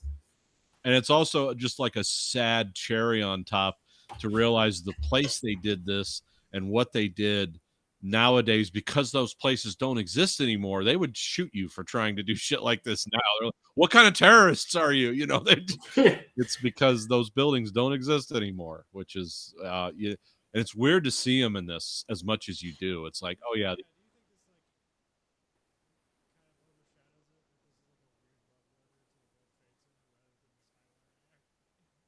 Well, I saw it as a high wire act when I was watching it, but it was very jarring to realize that, like, oh, they're planning, they're doing this stuff, they're hiding in the building, they're figuring this out. Oh, and these things don't exist anymore. They were destroyed out of violence. It's like that was really weird, because sometimes, especially when he's actually walking, when the actual thing goes for the last time and it works, and there's all those people sitting on the ground looking up at the trade centers and shit. It's like, oh, I remember another time when people were looking up. And it wasn't because somebody was doing something cool. So yeah, it was a little jarring to me to see that much of the World Trade Centers. It's like, whenever I always notice them in older movies, and I watch movies from the 80s, it's like, yep, those don't exist anymore. And that's really hard to believe because they're so massive. Mm-hmm. And they I mean, this was in 74. This is when he did this. This was before 2 months. Yeah, this was like 3 months before I was born. It was like when he did this. You know, I'm old as shit. So yeah, this was the year I was born. These were still under construction, and you know, and it was a good movie. I liked it. I was sitting here working on a Civil War Gatling gun, and I just started watching the movie and put the stuff down. I was like, oh, okay, this is pretty cool.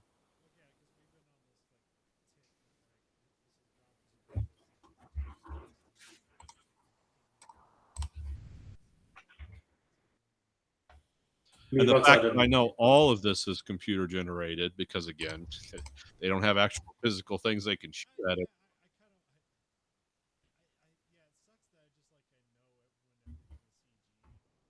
Yeah.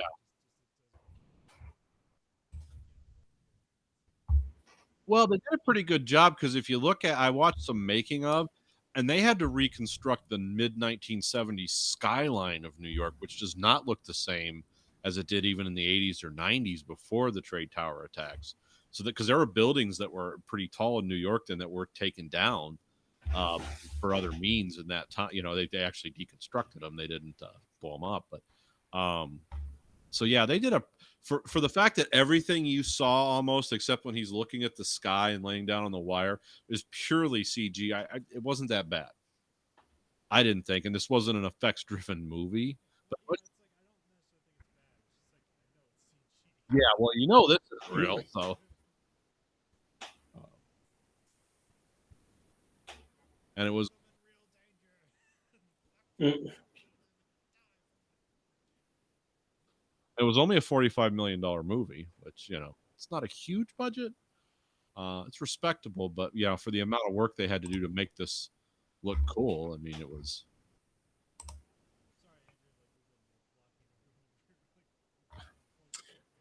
I'll stop. No, it's fine. I had a good time watching this movie, and I like that they seem to actually put the work into physically getting Joseph Gordon-Levitt to walk high wire, because that was more impressive than just like never seeing it and just like showing him walk slowly, basically, or something. And like he does all the little tricks or whatever that the guy did in real life on the wire up high and on the towers, and like there's.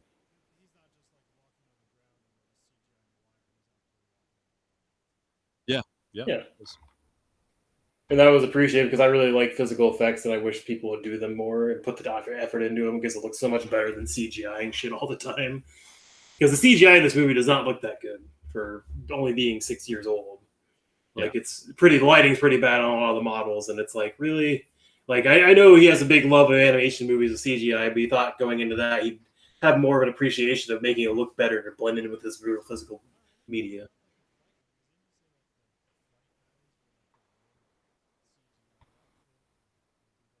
Well, they were a bunch of guys that came from other companies and kind of did their own thing, and you could get them cheap, is what I understand. I don't. Let me see production.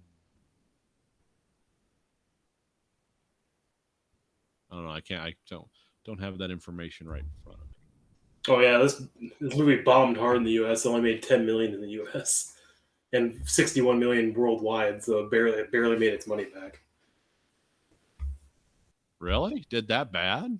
Yeah, 35 million budget estimated and 65 or 61 million dollars worldwide gross. That's opened October 4th, 2015. So what opened that week?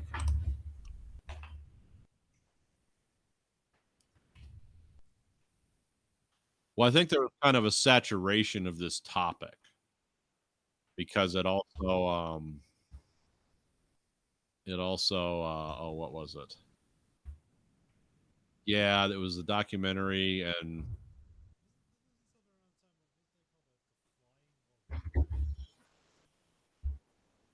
was that the people that they died at the, like the whole family died at a performance? Yeah, there seemed to be a lot of yeah, I think there was there a Evil Knievel movie out at this time too? No, I could be wrong. I don't know. Movies that released in October 2015: The Last Witch Hunter, Paranormal Activity, The Ghost Dimension, Our Brand is Crisis. Never heard of that. Steve Jobs, Burnt, Goosebumps, and Scout's Guide to the Zombie Apocalypse. Huh. I can see a few of those movies definitely bumping people out of that movie. Yeah. Still, Joseph Gordon-Levitt learned to speak French fluently for this role, and said he learned his accent from a lot of the French people on set from Paris.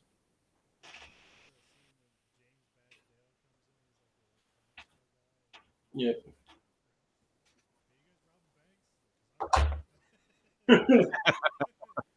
I just like how his character seems to play off everybody's hatred the rest of the movie, where it's like talking to a guy, it's like, oh yeah, I hate those goddamn Sicilians or whatever. Oh, I hate those Greeks.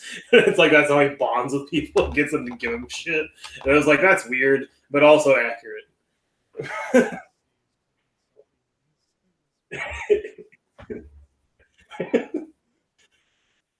Like I really liked his character. I wish he would have had more time, but I realized that he's not the draw of the movie. But oh yeah, that's right. I just forgot he was. I guess just like everybody being in like hair and makeup to look like their 70s counterparts threw me off a little bit. I didn't really recognize him.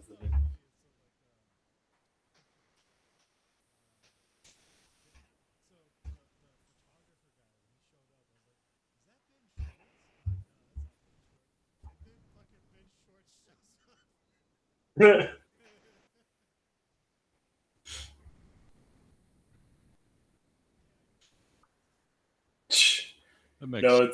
it was funny because like I couldn't watch the last 2 minutes of the movie because the movie kept like freezing and stopping for no reason like the whole time I was watching it. So I don't know what the ending was to the movie. I know where it leaves, where like Anne's leaving back to France and stuff in the cab, and he's. Oh, sorry.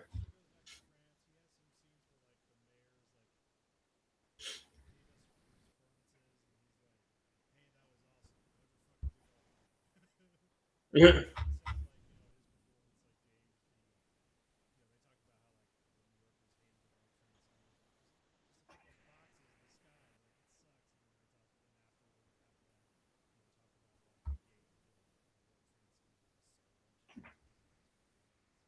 Yeah.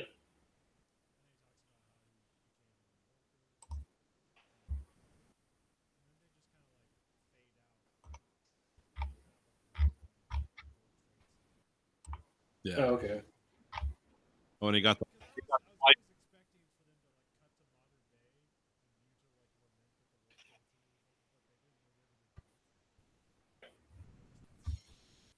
he got the lifetime pass to the observation towers.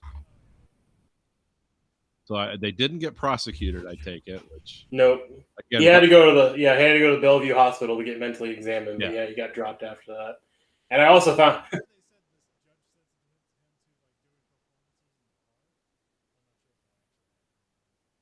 yeah, he actually performed like walking across the lake in like Grand or Central Park or whatever, like a little pond or whatever for kids. And then he also went on to like do stuff for like he walked across basically like a big canyon in the desert or whatever. That was his best act. It was like 1,600 feet. He had to walk across like a big giant canyon. And oddly enough, like him and Anne like more or less broke up because she wanted to pursue her dreams, but he also slept with a random passerby like that was at his event at the walk that just wanted to greet him to New York. So it's like yeah. At the same time, I'm passionate about everything. Well, one thing I like about the character, speaking of the passion of the French, was that this movie really made me understand. Because when I look at stuff like this, I was like, why the fuck would anyone do that? Something that nutty. But this movie made me understand. It's like, oh, this guy was really passionate about this. I don't quite understand it, but I definitely know this guy really liked this. He was really like into this in a deep spiritual way, which I thought was kind of cool. Wasn't expecting to get that. I was expecting more of a caper movie. And there was that, but it was also like, oh yeah, that's why this guy did it. I like how the cops were concerned instead of just being the New York cops. They're like, hey buddy, why don't you come down from there? What are you doing? I just thought it was kind of depressing for me at the end of the movie because it was like, he's accomplished his life's dream at 26. What's next? it's almost. I mean, yes, people accomplishing their dreams is great and everything, but it's like, holy shit! Like, what is he gonna do now? Like, he's stuck in New York.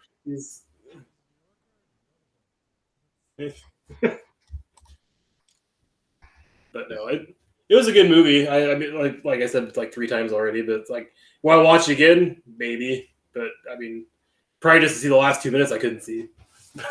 But I know.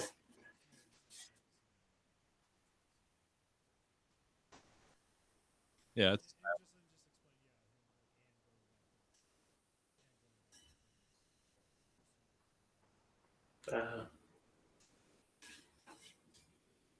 Yeah, it's kind of like this was like the thing. This is your once in a lifetime. And it's something that like kind of faded from people's memories here, and these movies kind of brought it back. Like, oh yeah, somebody did do that illegally. Again, if you did that shit nowadays, people wouldn't be clapping. They'd be like, you're going to ADX Florence now.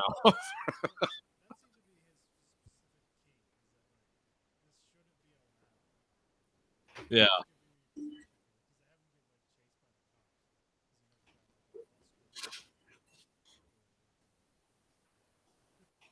Yeah. Well, that was the other good part of the movie where the custom officer is like going through all of his like block and tackle and wire in his luggage. And he's like, what are you doing with this? And he's like, I'm going to climb the World Trade Center and break into it and do a legal high wire act. Well, good luck. Welcome to America.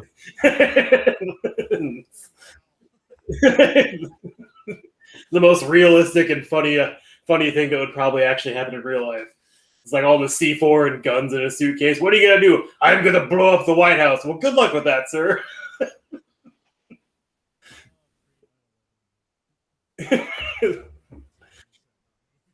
Yeah. Can't even go with scoping a giant cylinder anymore. It's like, what is that? Liquid explosive? No, minty fresh breath. That's what that is, officer. Put my gas mask on. Okay, open her up. What is the thing with liquids? What do they think people are bringing? Nerve gas? Or Yeah. Oh, dude, just with all the shoe guys like setting themselves on fire or whatever. Yeah, it's funny. Some guy making the point. One guy tried to blow up a plane with a shoe once and failed. Now we all have to take our shoes off at TSA. It's like, yeah, that kind of sucks, but at the same time, I guess maybe.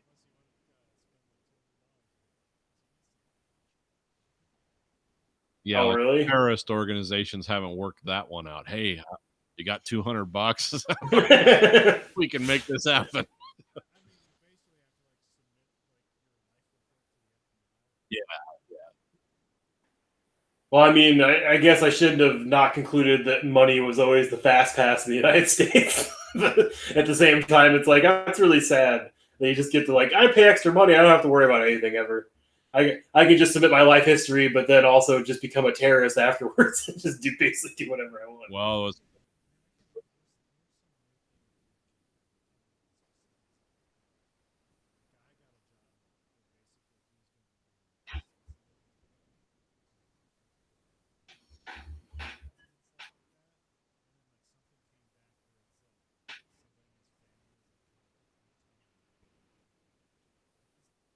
they know.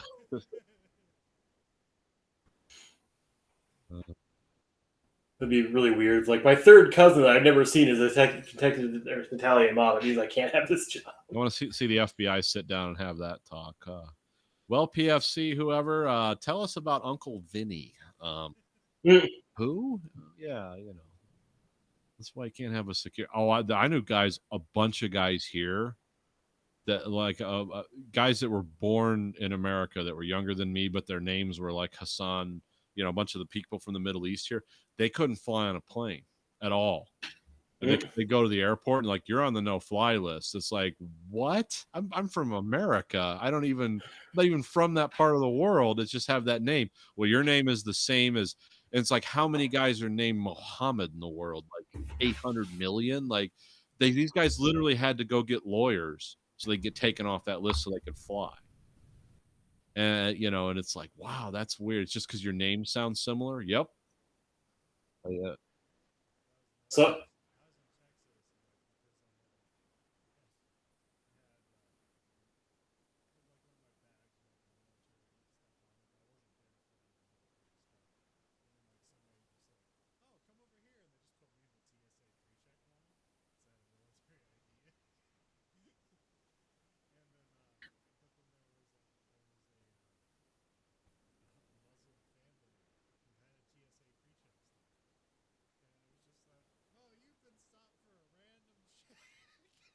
Completely random. Don't make an issue out of this. They look around, it's all a sea of white people besides them. It's like, jeez.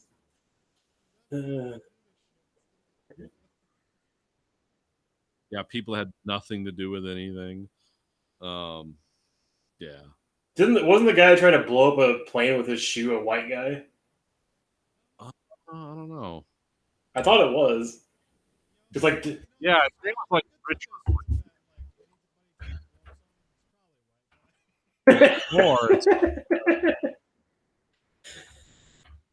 Speaking of white people being bad, did you hear they actually arrested a cop today? Oh my God! Capitol really? thing. No, he was at the Capitol thing. He was a Chicago cop, and he decided to go like stage a riot at our nation's capital. And like, no, they don't have any cameras around here. They'll never figure out who I am. It's like, Jesus. Yeah, my ex-wife, she's loyal. That's that whole thing. That whole Capitol riot. When I see those, because they show those films like ad nauseum. Like, do you recognize any of these people? No, but they all seem like angry divorce guys. It's like that. That seemed to be the energy there. Yeah, this will make it better. I love all the people that are like just whining about like, what do you mean? Why am I under arrest? It's like, well, you assaulted our nation's capital. Like, you didn't go fart at the courthouse or something. People died as a result. I mean, people weren't like throwing Molotovs or spraying the gun down with bullets, not yet. But it's like, yeah, it's. Well, the cop told her to stop, and no, okay, boom, there you go. And then people want to prosecute him. It's like, well, wait, no, that's his job. Believe me, a lot more of those cops could have done that too. They just chose not to because they didn't want to rile the crowd up and get torn to pieces. But yeah. I do like when I hear some of these court things, like, why am I in trouble? They just don't have any idea that's wrong somehow, which is really scary because it's like, that's clearly wrong.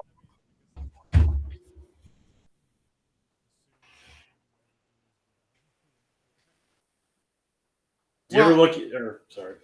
I mean, I could see people that like, these people act like it was like casual shoplifting from like their friend store, not laying siege to our nation's capital for violent purposes and like yelling how we're going to kill people, we're going to hang them. And then they storm the building. And then they're like, why am I being prosecuted? It's like, what do you think?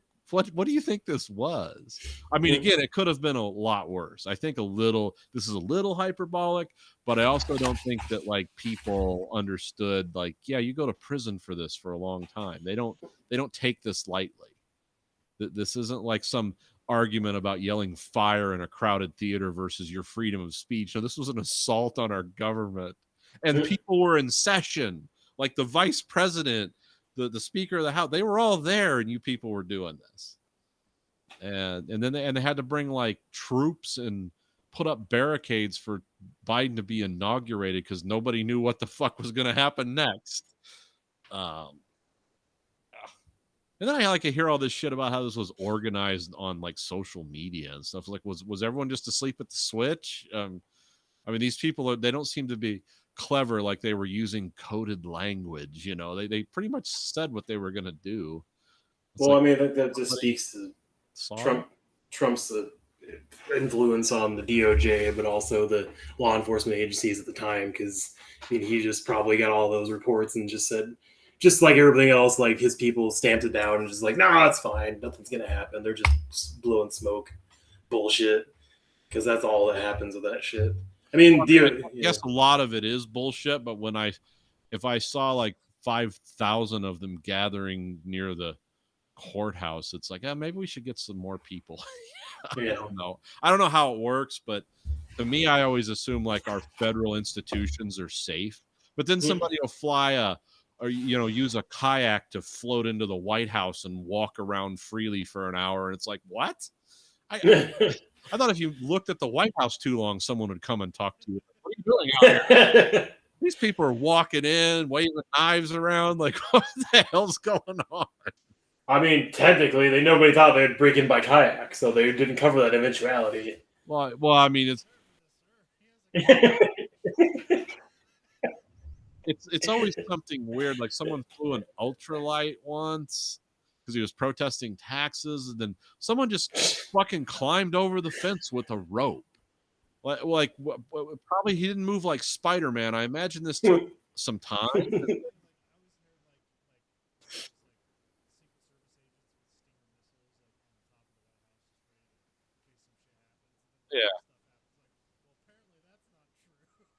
Yeah, we're always thinking like it's like White House Down, where these guys are going to be throwing, like practically firing shoulder-fired rockets, and like, oh, they've got all this stuff, and it's like, fuck, all the North Koreans need to do is walk in the front door. Well, I mean, the guy with like the rope and shit, like, I mean, I think there's the standing order, like they don't just shoot people for coming over the fence, like they literally give them a second, like otherwise they probably will be shot.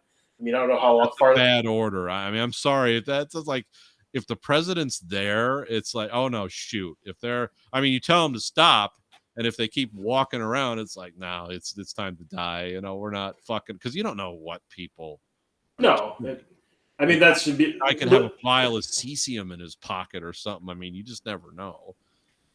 Oh, all this talk about dirty cops has had me thinking about a story that I was watching a month ago, where it was talking about Canada's rise of officers on paid leave for doing horrible things is going up and up and up all the time. The officer that's been on there the longest has been on there for 26 years on paid leave. Jesus. Because he was an undercover detective, and his CI died mysteriously, and she said he was raping her and like getting her drugs and shit and like stealing money, and it's like she died mysteriously from a suicide, and like he's been on paid leave for 26 years. Oh my god. And it's like, yeah, that seems, because like the family of the woman that was the CI is like still like pressing the police department to bring charges against him for murder, and other stuff, and it's like, yeah, maybe you should do it. You've been paying his fucking ass for 26 years and do nothing besides go. Yeah. And there's been, I think it said there's 5 police officers in this last year got put on administrative leave and have been so the whole year. But like most of them, like the highest one after him has been on for like 18 years and then 12 years and then 10 years. And it's like, Jesus Christ, what the hell do you have to do to get permanent 18-year vacation? I listened to this podcast. They don't have a lot of them anymore. As a matter of fact, I don't know if it's on iTunes anymore, but someone was talking about it on another podcast. It's called Dark Canada. And it was mainly their first big thing they did was about the people at one of the native tribe places, like their reservations or whatever they call it. Up there, it's called First Nations. But people were being young native North Americans or whatever were being killed in the weirdest ways. Like they were finding them drowned in rivers, and then somebody threw like, those little like fishing boat anchors. People were throwing those out of moving vehicles, and just like, if that hits you at 50 miles an hour, it's like being hit with a cannonball. And the cops were doing nothing. They'd be like, why is my son dead in the river? Well, the native people are close to the land, and they, like most animals, go to the water when they die. This guy was an actual, like, their equivalent of a sheriff or the chief of police of this town or one of those things. And he was saying stuff like that, like on TV, and not in the 70s either. This was like 5-6 years ago. I mean, they finally got rid of these guys because there was like 23 murders that went.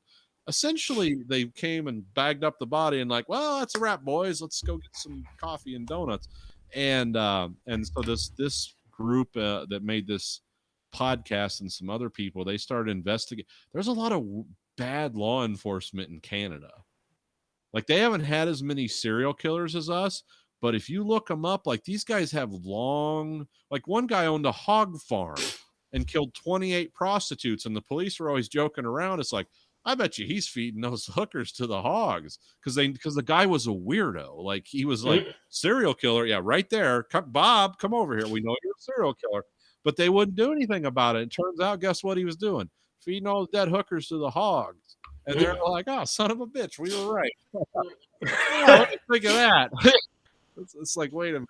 You allowed how many people to die? But I mean, like prostitutes being killed. We don't have a great record with that either, but there were other people killed too that weren't prostitutes that were just hanging around with this dude because he was buying drugs, and they like to hang out at his farm and use drugs, and he would kill them too because he was crazy and he just liked to kill people.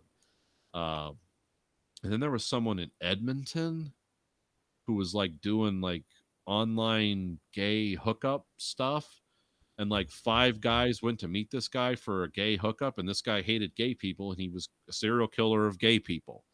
He killed 5 people. And the reason they caught him was one of the neighbors said there was a stench coming from his garage because he was putting all the dead bodies in the garage. And they're like, let's go over there and look. And they went over there and looked, and he's like, oh yeah, I shot a deer or something, and I put it in the freezer, and the freezer died, and that's what that smell is. Oh, okay. All right, well, we don't want to make any trouble. And he went on to kill 2 more people before one of the people he killed, their dad, set up a fake name and went on this forum and is like, yeah, this guy, you see this guy here? Okay, all these people that are dead, he's all had contact with them. And this was the last guy they said they were going to meet. And police in Edmonton are like, wow, that's pretty good work there. Those computers are really, they're really hot. It's like, what the? Yeah. Oh, yeah. Jesus Christ. I'll be damned. Look at that. He caught him. Well, we better go over there and get that dead deer out of the freezer. Help the poor bad guy out. It's a fucking deer. He can't lift it himself. Now, in defense of Canada, most of these stories I've heard, that's not the Mounties that are that fucked up. It's like their or not states, provinces, their provincial police. Those guys are all fucked up. Those are the people that the Mounties didn't want, so they just gave them guns and badges. They're like provincial police. But yeah, they're not like, I guess not super competent according to these people, but it's like, Jesus, they just don't know how to deal with crime. And more of Canada's dark history too, because they found those 215 child bodies buried underneath a school. Yeah, what is that all about? And it's Hearing about what was the origin? yeah. Oh,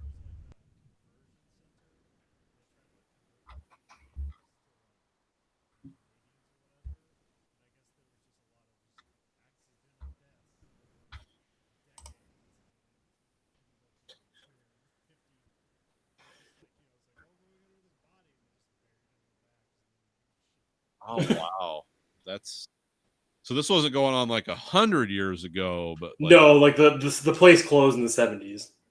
So I mean, I wasn't trying to like mislead into like those 215 kids that died last year they buried in Canada. dude, nothing would shock me. Oh, I know. It shouldn't. Nothing can be shocked by anybody. Like there was a news report I was watching about a.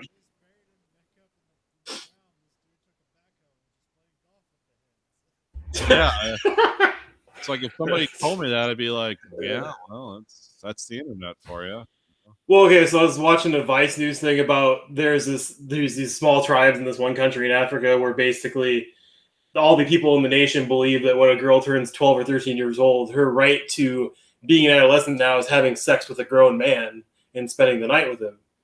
And so the guy would go, he was giving interviews, and now he's finally arrested. But he had AIDS. He didn't tell anybody about it. He had AIDS, and he was like, "Oh, it's like having a wife. Every night you get to sleep with a new girl." And yeah, he was the hyena. Yeah, he was the hyena. And it's like there's multiple men across that country that do that, and the government's like, "Well, we can't stop it. Everybody they just want to do it. We can't do anything about it." So yes, absolutely, you can stop that, government. you have guys with like guns. They can go stop that. Yeah. And so now, because I told my wife about it, she's like, "How many girls did he get pregnant?" Like, I don't know. How many girls did he give AIDS? Because like,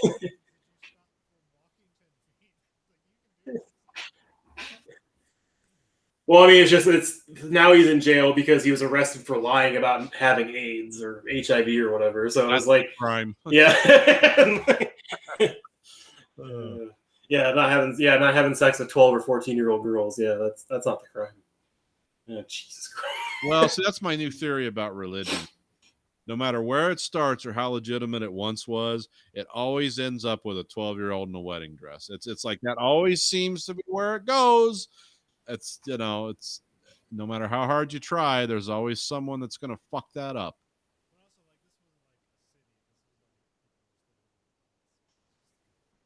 Yeah, it doesn't.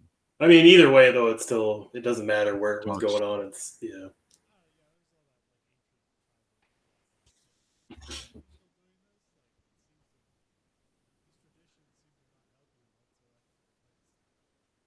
Yeah, nothing good. Like you're already living in like sub-Saharan Africa, which is hot and dangerous because the governments are terrible and everyone's poor. It's like, let's not throw this into the mix too. Like, isn't daily life enough of a struggle, but we got to have this weird. Wasn't it Africa where they do the clitorectomy stuff? Is that still big? What is? Yeah. Boy, I know they do it in the Middle East too occasionally, but yeah, it's can't have any pleasure. You won't be a good wife if you don't have pleasure. You'll just be too distracted. You want to have sex with the washing machine, which is also the dishwasher because it's a goat. When I hear about stuff like that, that's like, oh, that's a real thumb dick civilization there. When you're like that worried about women not cheating on you, it's like, well, what are you, fucking 2 inches? I mean, there's other ways to do that. You don't have to dominate people or treat them like farm animals, but whatever. Yeah, some people like the other side of the relationship that isn't sexual too. So it's, treat them nice and be nice to them, and also don't hit them. Yeah. No, the holy book says no. It's like, yeah, I bet you a bunch of dudes wrote that holy book too. Yeah. Same people that say, oh, you can have 15 wives. Oh, okay, yeah. Bet you the women didn't get a vote on that one. 15 hands to share the load, literally and figuratively.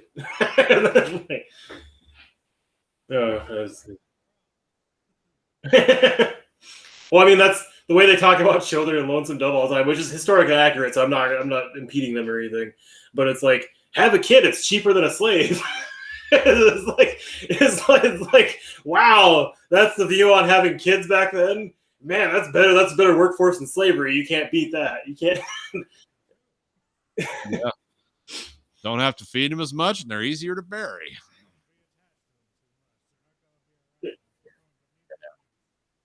Well, there's one character in the book who's like, I had 10 kids, I wanted 2 more, but they all ran off or whatever. And it was like, it's like, how fucking old are you? 35? You had fucking 10 kids already.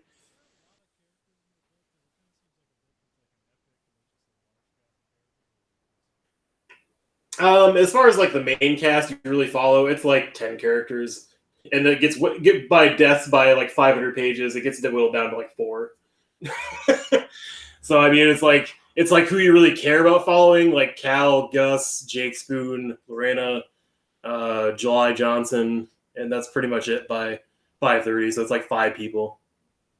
I mean, there's some side characters like Newt that's interesting to like see his perspective, or Dietz, or the new cook Po Campo, because he cooks like crickets for them. And they're like, we're not fucking eating crickets. You fucking insane. They're like, we're gonna fucking shoot you or whatever. And then it's like, oh, these are actually really good. Yeah. And it was like, and so they start eating all of his food, and it's like, he's a really good cook. I don't know why. It's like, yeah, but he openly talks about murdering his wife, and they're like, oh, we don't know any men that actually talk about that to their man. He might get hung or whatever. But the amount of like how stand your ground doctrine works now, that's very much in that book. Like, people just like openly like, well, I don't have to shoot a Mexican going to the bar or whatever because he's in town or whatever. You know, it's like, and the amount of people that get shot just by like being in a specific area where they're not supposed to be or not welcomed at. And it's like, yeah, that seems to have a lot of modern day equivalents of like, I feel threatened. Yeah. Yeah. I mean, it's pretty much the mantra when everybody had a gun on them. And it was like, this is what people in the NRA want to go back to. They want to go back to the Wild West, where it's like, Tom's not supposed to be in this grocery store between 2 and 3. This motherfucker's going to die. I'm threatened by him. What are we gonna do today? It's kind of boring and hot. Well, let's go shoot somebody. Yeah. I mean, nobody seems People doing anyway. It's like, well, they Austin, and they shoot a bunch of people. Yep. Every day there's still a mass shooting. It's just covered up for a while for COVID. Yeah. Well, that'll come roaring back. Oh, it already has. Every day there's like a new mass shooting video or mass shooting story. So.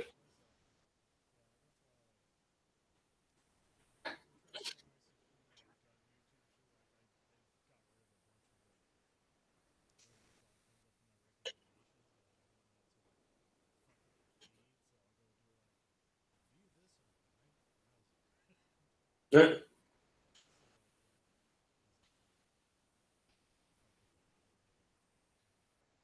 Oh, Yeah. okay.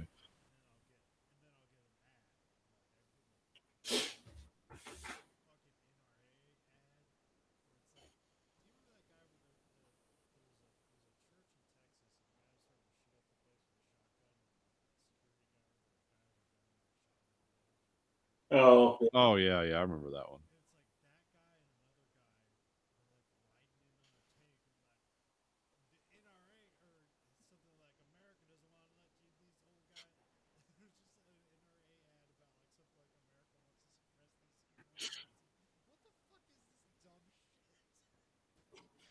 That's every gun-toting Republican. It's all about like, what about that one good guy with a gun that stopped that guy one time? We're gonna totally block his freedom. And it's like, well, he hasn't showed up to stop the other 16 mass shootings in the last 7 days. So technically, yes.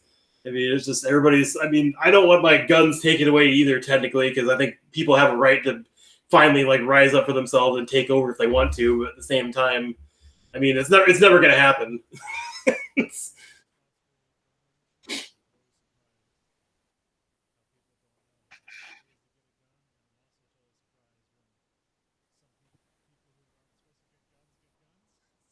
Yeah. It's like what It's always weirded me out, like, because I have a lot of guns, and I'm not ashamed to say it. You know, and I have a license to carry one, and I believe in all that shit, but I don't believe in like insurrection. I don't want to start like having constitutional debates about it. It's like, look, it's a thing I do, because the cops aren't here all the time, and you know, you never know what's going on, and no one thinks they need a gun until they do. But that's the end of my argument. It's like, if your kids were murdered in some shooting, I'm not going to be like, fuck you, my freedom. You know, I'm just like, okay, I'm done talking. It's up to you. But yeah, some people really want to go into just strange, unnecessary directions with this stuff, and it gets weirder all the time. It's weirder and weirder debates about what, and you can all tell it's all fringing on some kind of civil war talk. Like, everyone wants to talk that way.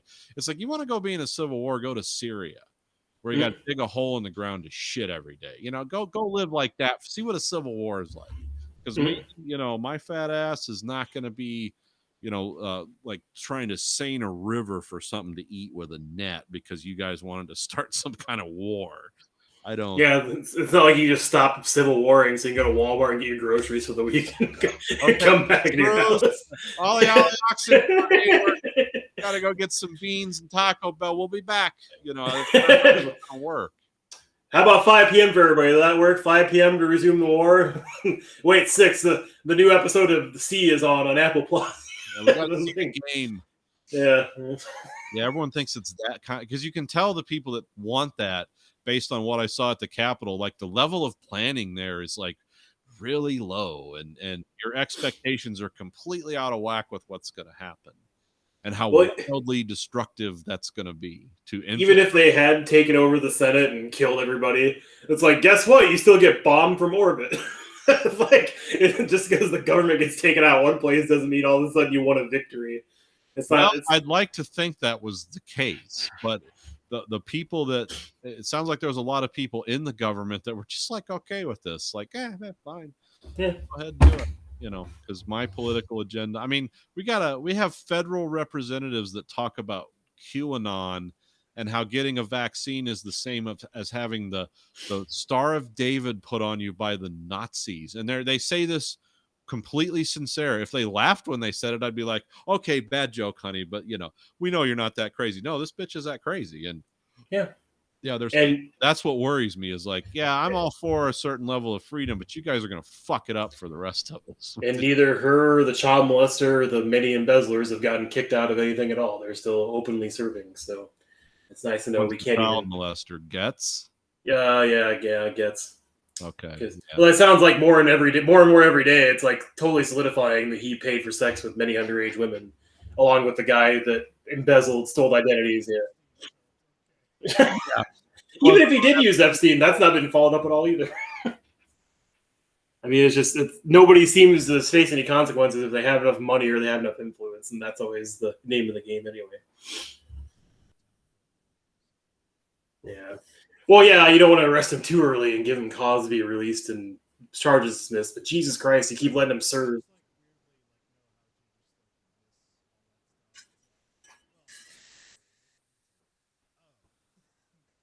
Well, just like one of the senators that had re-elect this guy that got off on the pedophile technicality. Like, you win.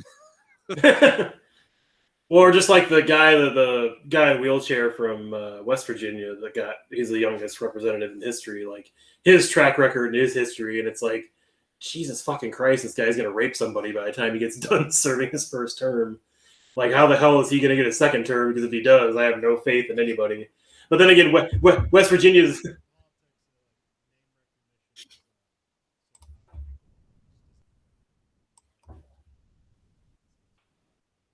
It's like that Eddie Murphy movie when he runs because he has the same name as the guy who died, and everyone votes for him because they're like, yeah, it's that guy, right? Let's just vote for him. And he runs around and campaigns on that, like, the name you know, the name you trust, and he's it's a totally different person. What was that called? I don't know, something funny. It was Eddie Murphy comedy from like the 90s. Oh, because there's NPR and other people talking about a couple of days ago that Munchin reversed his view on the voting rights bill he helped introduce years ago because they had a private donation from multiple companies. And it was like, oh yeah, that makes sense. Money. Oh, the guy from West Virginia. Yeah. Yeah, he's well, you got to remember when that guy was running as a Democrat, this was the guy who Jon Stewart had on, who his campaign ad was he shot the Affordable Care Act with a rifle. And that was Really? the Democrat from West Virginia. And he won. Said he shot the Affordable Care Act. He had a copy of the bill. He's like, I'm going to Washington and I'm going to fix it. Boom. And it's like, and this guy's a senator. From West Virginia. Okay. But I was surprised that West Virginia, because like 2 weeks ago they announced they're doing a lottery for vaccines. They're going to away trucks, guns, college scholarships, and lottery money, like $500,000 twice a day to people. It's like West Virginia has that kind of money. They just give away brand new trucks and random shit to random people every day for a month. It was I thought gypped in Michigan. I didn't get anything for it. Oh yeah, it's the same thing here. I didn't get anything. I'm mad. Yeah, I'm gonna be unvaccinated so I can be revaccinated and get a free truck. I mean, it is pretty. But then other states, it's like, oh, Indiana, you get free White Castle. It's like, that seems like an imbalance. Ohio, Pennsylvania, West Virginia, you get millions of dollars of free vehicles. Indiana, get some free White Castle with your vaccination. It's like, oh, Jesus Christ. That's how bad. Is that how bad Indiana is now, or Illinois even? Because I think that's their thing too. Sorry, I'm not trying to make fun of anybody, but at the same time, it's like that's a big disparity. But I think the White Castle is a more fitting reward. Oh, okay. I didn't know that. I was just more thinking that White Castle is a more fitting reward for getting vaccinated later, not $1 million. It's like, here, you finally did what's right for humanity. Here's your burger. Yeah. No, I know. But I'm just saying, even getting the chance at it, still, that's too much.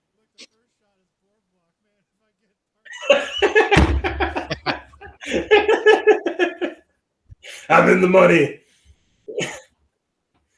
Well, it's just weird because like none of the Republican governors are doing it, but the Democratic ones are.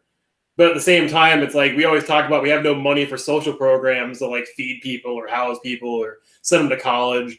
But it's like we have money to blow on. We'll give Tom Johnson this $1 million because he finally got vaccinated. Is that how they're using their COVID funding, or what the hell is going on with that? Oh, they're using unemployment money.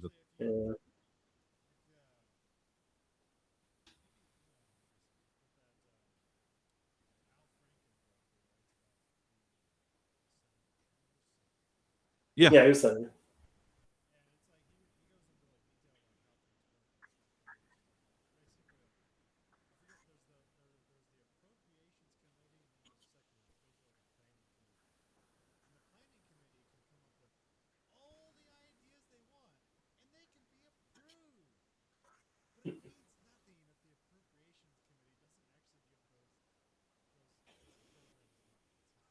Yeah.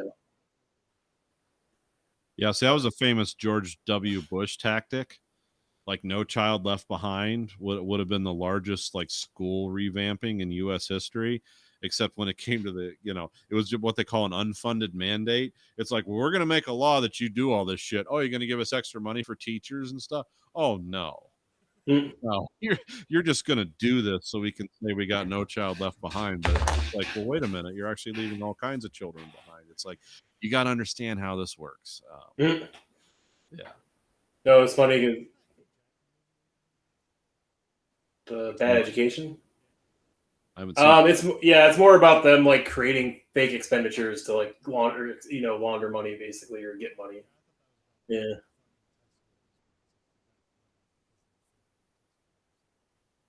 No, it was just they were like, oh, let's make this contract bid for a skywalk, and then we're gonna tack all this extra shit on there that doesn't exist, and then we'll, it's basically, basic 101 of cooking your books. And the auditor didn't pick it up, obviously. You see the bill in Texas got introduced a couple weeks ago where they're going to make everybody that's a grid customer in Texas pay for the company's losses for the winter storms that knocked out the power. They're like, it's not right. This company's lost money. We need to recover that money quickly. Otherwise, everyone in half those people in Texas will go out and vote for those same fucking assholes too. Because the amount of stories I saw of that one kid dying because he died of hypothermia, and then a veteran being stripped of all of his life savings to pay an electric bill and all this other stuff. And it's like, yeah, that seems like maybe you should winterize your grid now, you fucking asshole. You had a warning exactly 10 years ago and you didn't do anything with it. Yeah. Yeah. Yep. It'll never get cold again. That's That's the one time not how weather works. Jesus told me. This is gonna I my yeah. I know that the universe ends in heat death, but it'll never get cold again in Texas. I learned that from that English fellow in the wheelchair that talks like a computer. I think it's just sad though. Like it's a private company that runs the grid for Texas or most of it, but since it runs the grid and Texas pays them, it's treated like a state agency, so they can't be sued by anybody. Yeah. And so it's like they can do anything they want. They can rape you over hot coals. They can lie to you forever, and you can never do anything against them. See, when stuff like this happens, this is when I'm like, yeah, do the shit they did in Michigan. Show up at the Capitol, the state Capitol. Show up at the state Capitol with your AR-15s and shit. Why don't we ever get the guns out when it's time for like fucking, hey, can we do pre-K? Oh no, we can't afford it. Fuck you! You just block the courthouse. It's like they never get the rifles out for that, and they should, because that would actually do something. Yeah. But that never happens. Well, because we only show our interest every 2 or 4 years for everything. Otherwise, like they just do whatever they want between that time. Yeah, everything's fine. Yeah. 4 years. Well, I mean, it's pretty much the same thing in my view. They could do nothing, which is whatever they want, or they could do whatever they want, which is whatever they want. So, I mean, it's like Nathan's right. It's stuff like, hey, the bond didn't pass for the new school expansion to afford new teachers. We should all be out like lighting Molotov cocktails on the state lawn, being like, "Fuck you, teach our kids," because otherwise they're never going to know how we feel because it's like one Twitter comment or somebody writing an angry letter to City Hall, and that's pretty much it.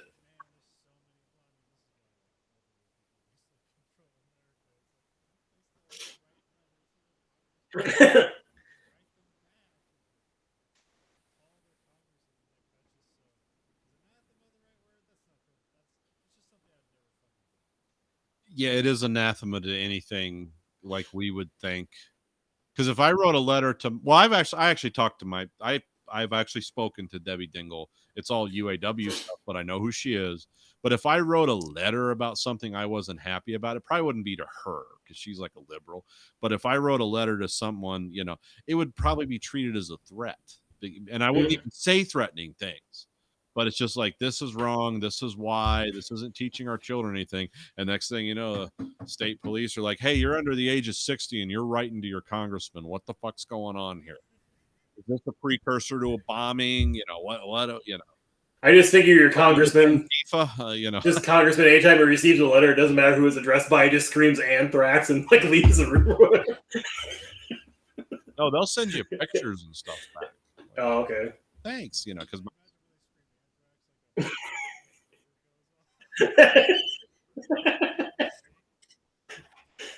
because I mean that's what I imagine. Because like I had looked up because I was actually gonna write, God damn it, what's her name, Jody Ernst or whatever, because I hate her so much, and I was gonna tell her how she's a stupid cunt for the most part, not in like a threatening way, but just basically telling her she was wrong to support this or whatever.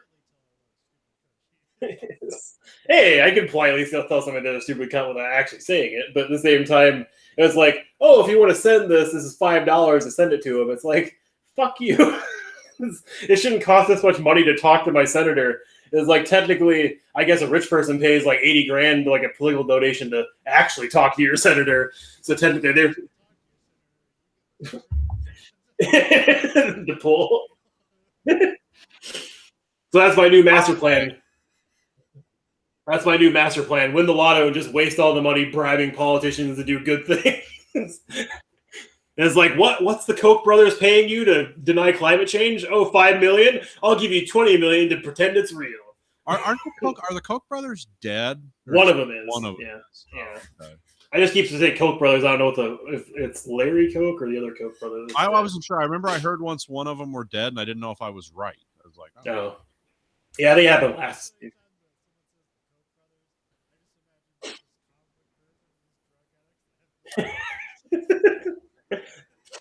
That seems like a good investment idea. The brothers are like, It's just like El Chapo, but Americans. It's that that's who the Koch brothers are. I think somebody should literally make an animated show and go with Conlin's take of it, just so they have extreme right-wing views at the same time.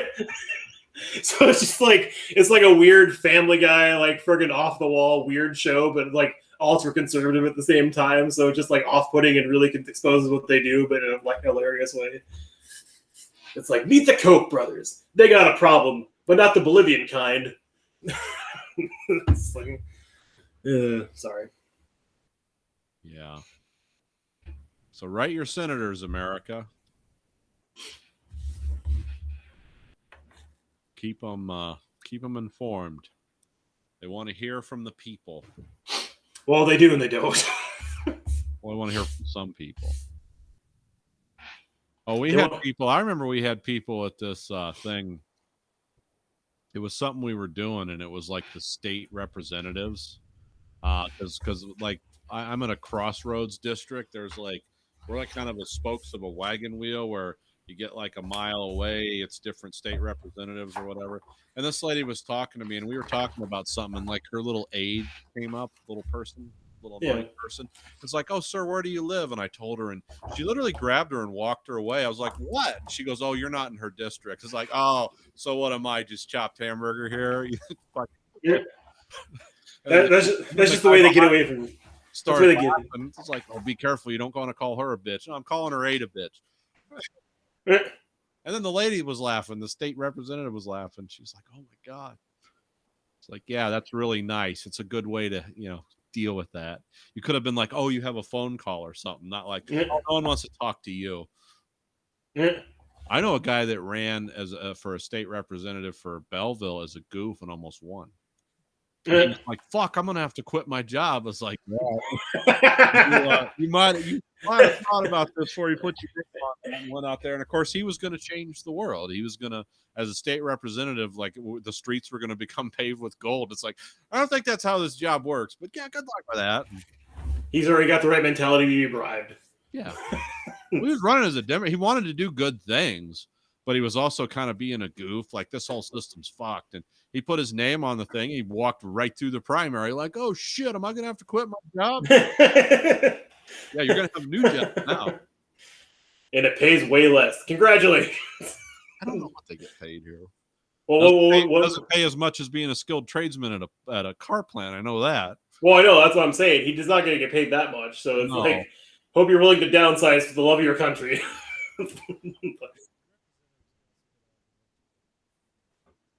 Well, this was a state representative, not a federal.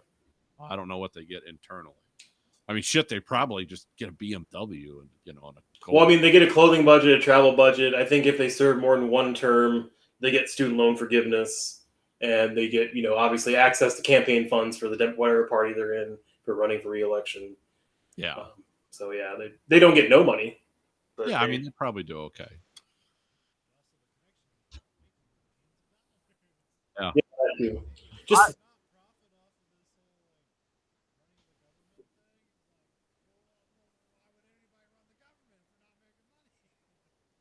you should have told him all the back end money he was going to make.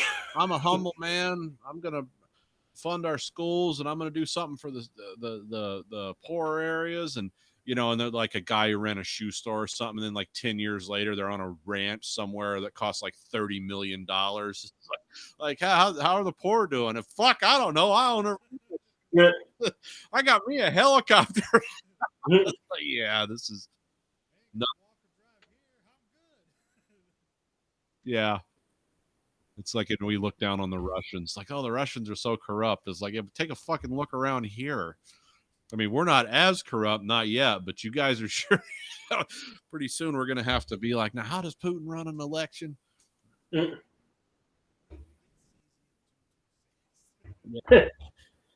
How do you collect? Do you put the ballot boxes right over the shredders, or you put it like a tube that way? This guy's running against me. I need some of that Novichok. I want to send a message. And then the only place in the world where it's made, and it's just like, it's not me. It's like, yeah, good job. Yeah. Why are the Americans so insulting to us? It's like, because you're not a real fucking country anymore. You're killing people that run against you, literally. with Or- poison in other countries as well. And the people that survive just go to prison. It's wonderful. Yeah, they just go to prison to die mysteriously. He fell. It was so tragic. Why was his head separated from his body? It was a big fall. And also, every doctor that treated you during your death or recovery also mysteriously dies. Yeah. Over the next couple months. Didn't the one guy in Russia that treated Navalny, didn't he disappear? Yeah, there's 2 guys now that have disappeared. Oh, from 2 him. guys? Okay. Yeah. And I don't know if that's true or not. One True. was suicidal and jumped off a building. Yeah. Oh, that's what's good. And then the other guy died of natural causes because Natural causes, like having a fucking rail spike driven through his forehead. he wanted to see if he could beat the other guy's record, so he fell down the building 3 times. Found him. He died of natural causes. Why are his hands, feet, and head chopped off? Well, it's his body. It looks like him. Kind of. Yeah. Why is his corpse tied to a car battery? Don't ask questions. I remember I heard this thing once about in the Soviet times from like Khrushchev to Brezhnev that they had those weird apartment blocks that they built to like house 160 million people in 20 years, like just this massive prefab apartment blocks they made. And they said that the stairs were very narrow, but they were kind of compressed, so they added extra stairs. And the reason was so you could walk a coffin out. And that was like the story. And then people were like, no, that's not true. And then you talk to Russians and they're like, yeah, that's absolutely true. But it wasn't a coffin. It was to walk a stretcher out if somebody died in the apartment. They didn't put elevators in them because they only built them 5 stories tall because they couldn't keep the elevators working. They knew that. So they just built them 5 stories. But yeah, if someone died in their apartment and they had to walk them out, they made those staircases so you could kind of swing the body over the steps from the top to the bottom.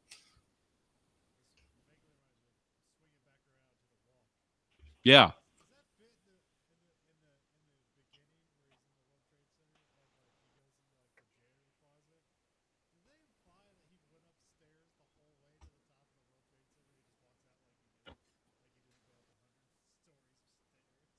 I was wondering about that one myself. It's like, where's the janitor's closet? Because the upper part's not done yet.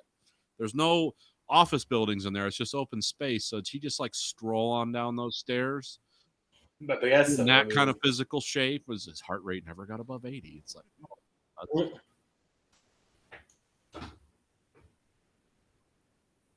all right. Well, my son will be arriving shortly. Okay. He's been in Florida for 2 weeks. Let's see where he is right now. He just sent me a text a little while ago, says he's stopping in Bowling Green, Kentucky to pay his respects to the Battle of Bowling Green. Let's see, where is he? Oh, he's in Perrysburg, Ohio. So he's about 50 miles from me. Yeah, he went all the way down to the tip of the Florida Keys. So he did the Ernest Hemingway Memorial Tour. And I told him, I said, when he was at that one park, I said, you're 20 miles from Havana, right? He was like, yeah. I said, just start yelling Viva Fidel, see what all the Cuban expats think. I was like, no, don't do that. But he's like, yeah, remember this is, well, there's Florida and there's Florida. They went and saw Florida or a Marlins game in Miami. How was that? Well, they enjoyed it. I mean, he was trying to understand. He says, I'm understanding baseball more. It's like, yeah, that's cool. Yeah. He doesn't know.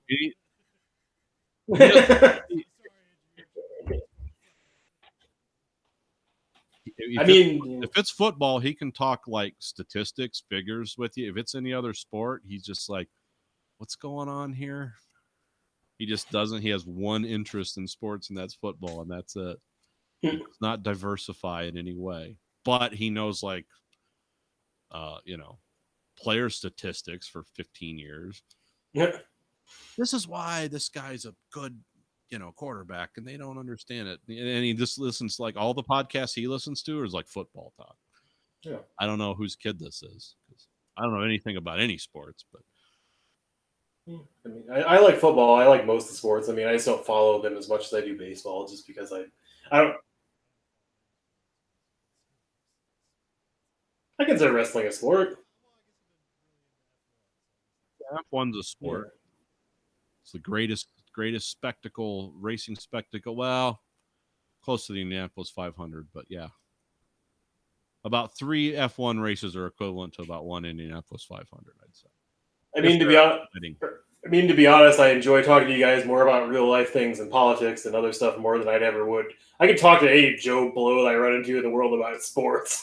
It's not exactly a tough topic. Do you like people that hit balls for money? Yes. Like, I do too.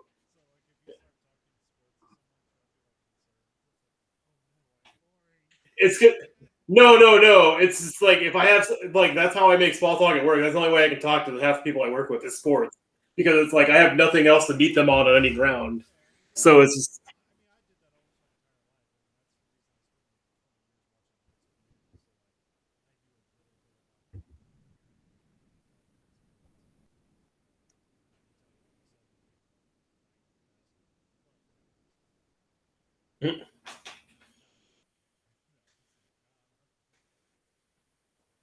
I've actually been.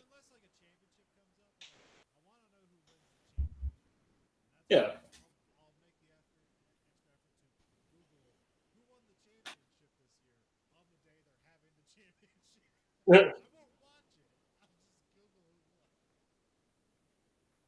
I've actually been put on jobs with guys. This is back when I used to work on lines, and people would will quiz me. Hey, we're going to be stuck together here for like 8, 10, or 12 hours, depending on the whims of our overlords. I wish they would have said something like that. They didn't. But, you liked hockey? No, not. I don't know much about it. Well, I like to talk about sports. What do you like to talk about? Do you know about RMBK reactors? Just immediately, you want to talk? Yeah, you ever read Wealth of Nations? I'm immediately. And one guy was like, "Oh fuck, I can't work with this dude. I'm gonna be boring." It's like, oh okay. Yeah, well, I mean that's exactly like Colin and me work the same way. Unless somebody asks us a question, we don't fucking talk to them. I've been thrilled. Like, I'm gonna be here with you for 12 hours. We're gonna talk about fucking hockey. It's like, well, I'm not gonna stop you. Yeah. I'm not here to stop you. No, and that's the thing. I mean, yeah. Well, I mean, it's just like Zamboni. I think there's more important things to learn about the world and how it works by talking about RMBK reactors more than talking about how Stephen Curry is the best basketball player in the world or something. Like that has no merit and has nothing outside the world of basketball to connect it to. Well, I mean, it's just I don't think they're co-equal as far as I'm concerned. It's just I'm into one type of thing and a lot of other people are into another type of thing. But it's like to be met with anger because I'm not into that thing. It's like, well, okay, dude, I'm sorry. That's just not me. I don't think there's anything wrong with it, but it's like, yeah, it's not my thing.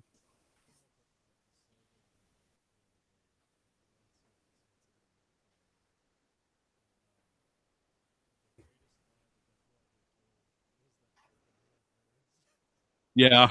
That could work. You mean like the real gearhead guys that are like the 65 Mustang did or whatever, those guys? Yeah, that's like a trading game. And see, that's like a fixed point too. Like those guys, like at least those hobbies and stuff we're in, they're ongoing. If you're into hot rod muscle cars, they're getting rarer and more expensive all the time. They don't make anything like that anymore. What are kids going to be doing in 20 years? It's like, hey, you want to hop up that 86 Taurus? I mean, no one's doing that.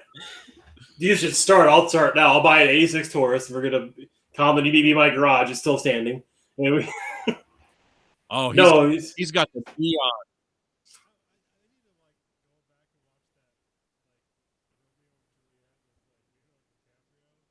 Yeah.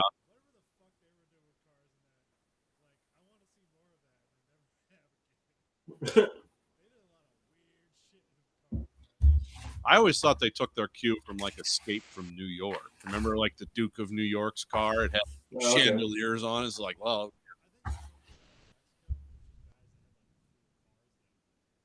yeah.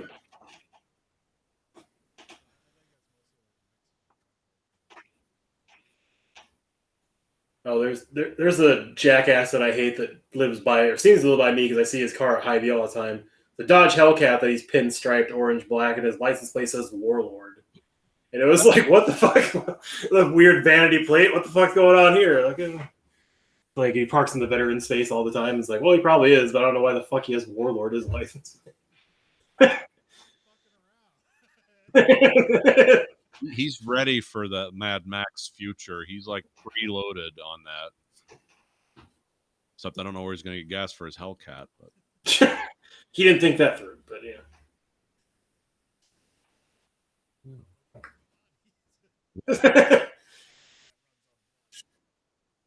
I seriously think at some point that's going to be some type of energy in the future, since life seems to be getting cheaper and cheaper all the time.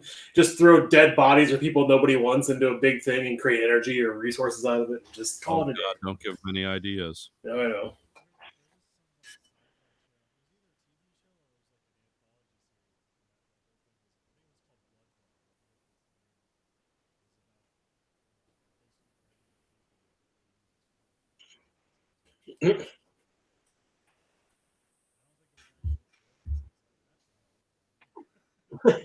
That's interesting. You want to know what's a good movie that everyone knows about but seldom have they watched is Soylent Green. Yeah. Like that movie is so fucking dark. I mean, because you know the premise, everyone knows the premise in the end. But if you just go into that cold and just like put that out of your mind for a second, that movie is fucking dark. I mean, it's the most bleak, hopeless movie you will ever see. Because everyone's still acting like, yeah, we're gonna be fine. Because there's like 20 billion people in the world or something. It's like everything's fucked. And yeah, it's and that was based on a novel. But yeah, that's another dark movie. And then what was something my son was telling me about? He watched Nightcrawler. Remember that movie with Jake Gyllenhaal? He was like, God, that guy's fucked up in that movie. I said, yeah, that's a sociopath, son. You can actually meet real people like that. You don't want to meet them, but they're out there. So because we were talking about, he's like, well, he doesn't want to kill people for fun. He's like, oh no, just life is meaningless to him. It's just like whatever he needs to do is fine. And if people die along the way, well, that's too bad. That's not his point, but it's like if it happens, it happens. That's another one because I rewatched it because he was telling me about it. I was like, yeah, this is a fucked up movie. Yeah. All right.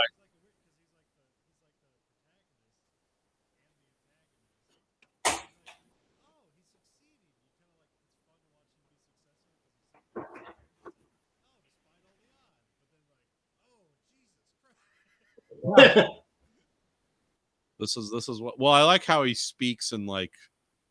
Because when he talks, it's a lot of that corporate double talk because he doesn't really know how to see. The thing with that guy that's brilliant about that performance is I think Jake Gyllenhaal like got down to 50 pounds to play that role because he could look bug-eyed and weird all the time. That guy has no idea how to talk to people, but he's watched stuff on the internet that's like, oh, this is how other people talk to people, so I'm going to talk this way.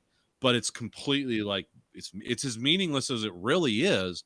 But in his yeah, he's like someone from another planet, but everything he's saying is as meaningless as when people actually say that and think they mean it.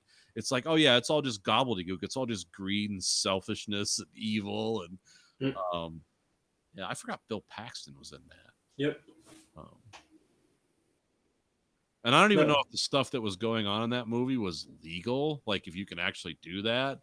But it's like, man, that's a fucked up world. If that's, if that's. I mean, yeah, it's pretty much like celebrity paparazzi, just people that chase around, wrecks and other shit. So yeah, it's legal. Oh, okay. I didn't know you could get that close and do that shit. But I mean, yeah, as long as the police don't technically catch you, I think you can. So, I mean, I don't know how legal it is by.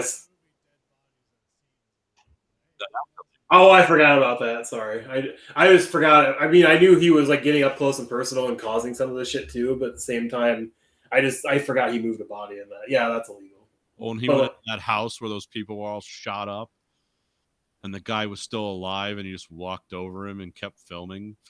It's like, yeah, that's questionable. I mean, that's not a job I'd want, but. Well, I mean, you're not gonna be able to air that, yeah, because it's evidence and yeah. That's also one of the most beautiful, like, Los Angeles movies I've seen in a while, because they got like massive film credits for filming there, because that movie wasn't really expensive, but they really made like that really looked cool. It's like, oh, that's what a city that size at night would be. It's like, that's crazy.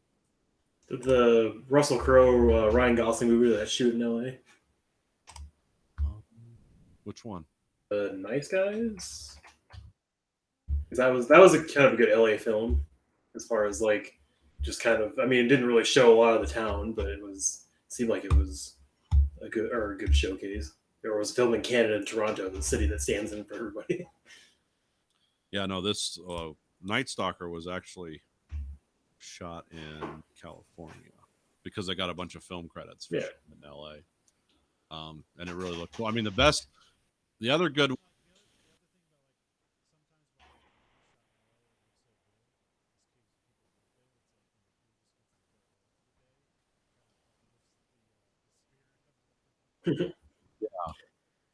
Yeah, because it's just like going home from a job in a half hour, not, oh, I got to be in Mexico for 3 months, Yeah. shooting a camera. Well, I think my son's about home. I just got a text. Yeah. So.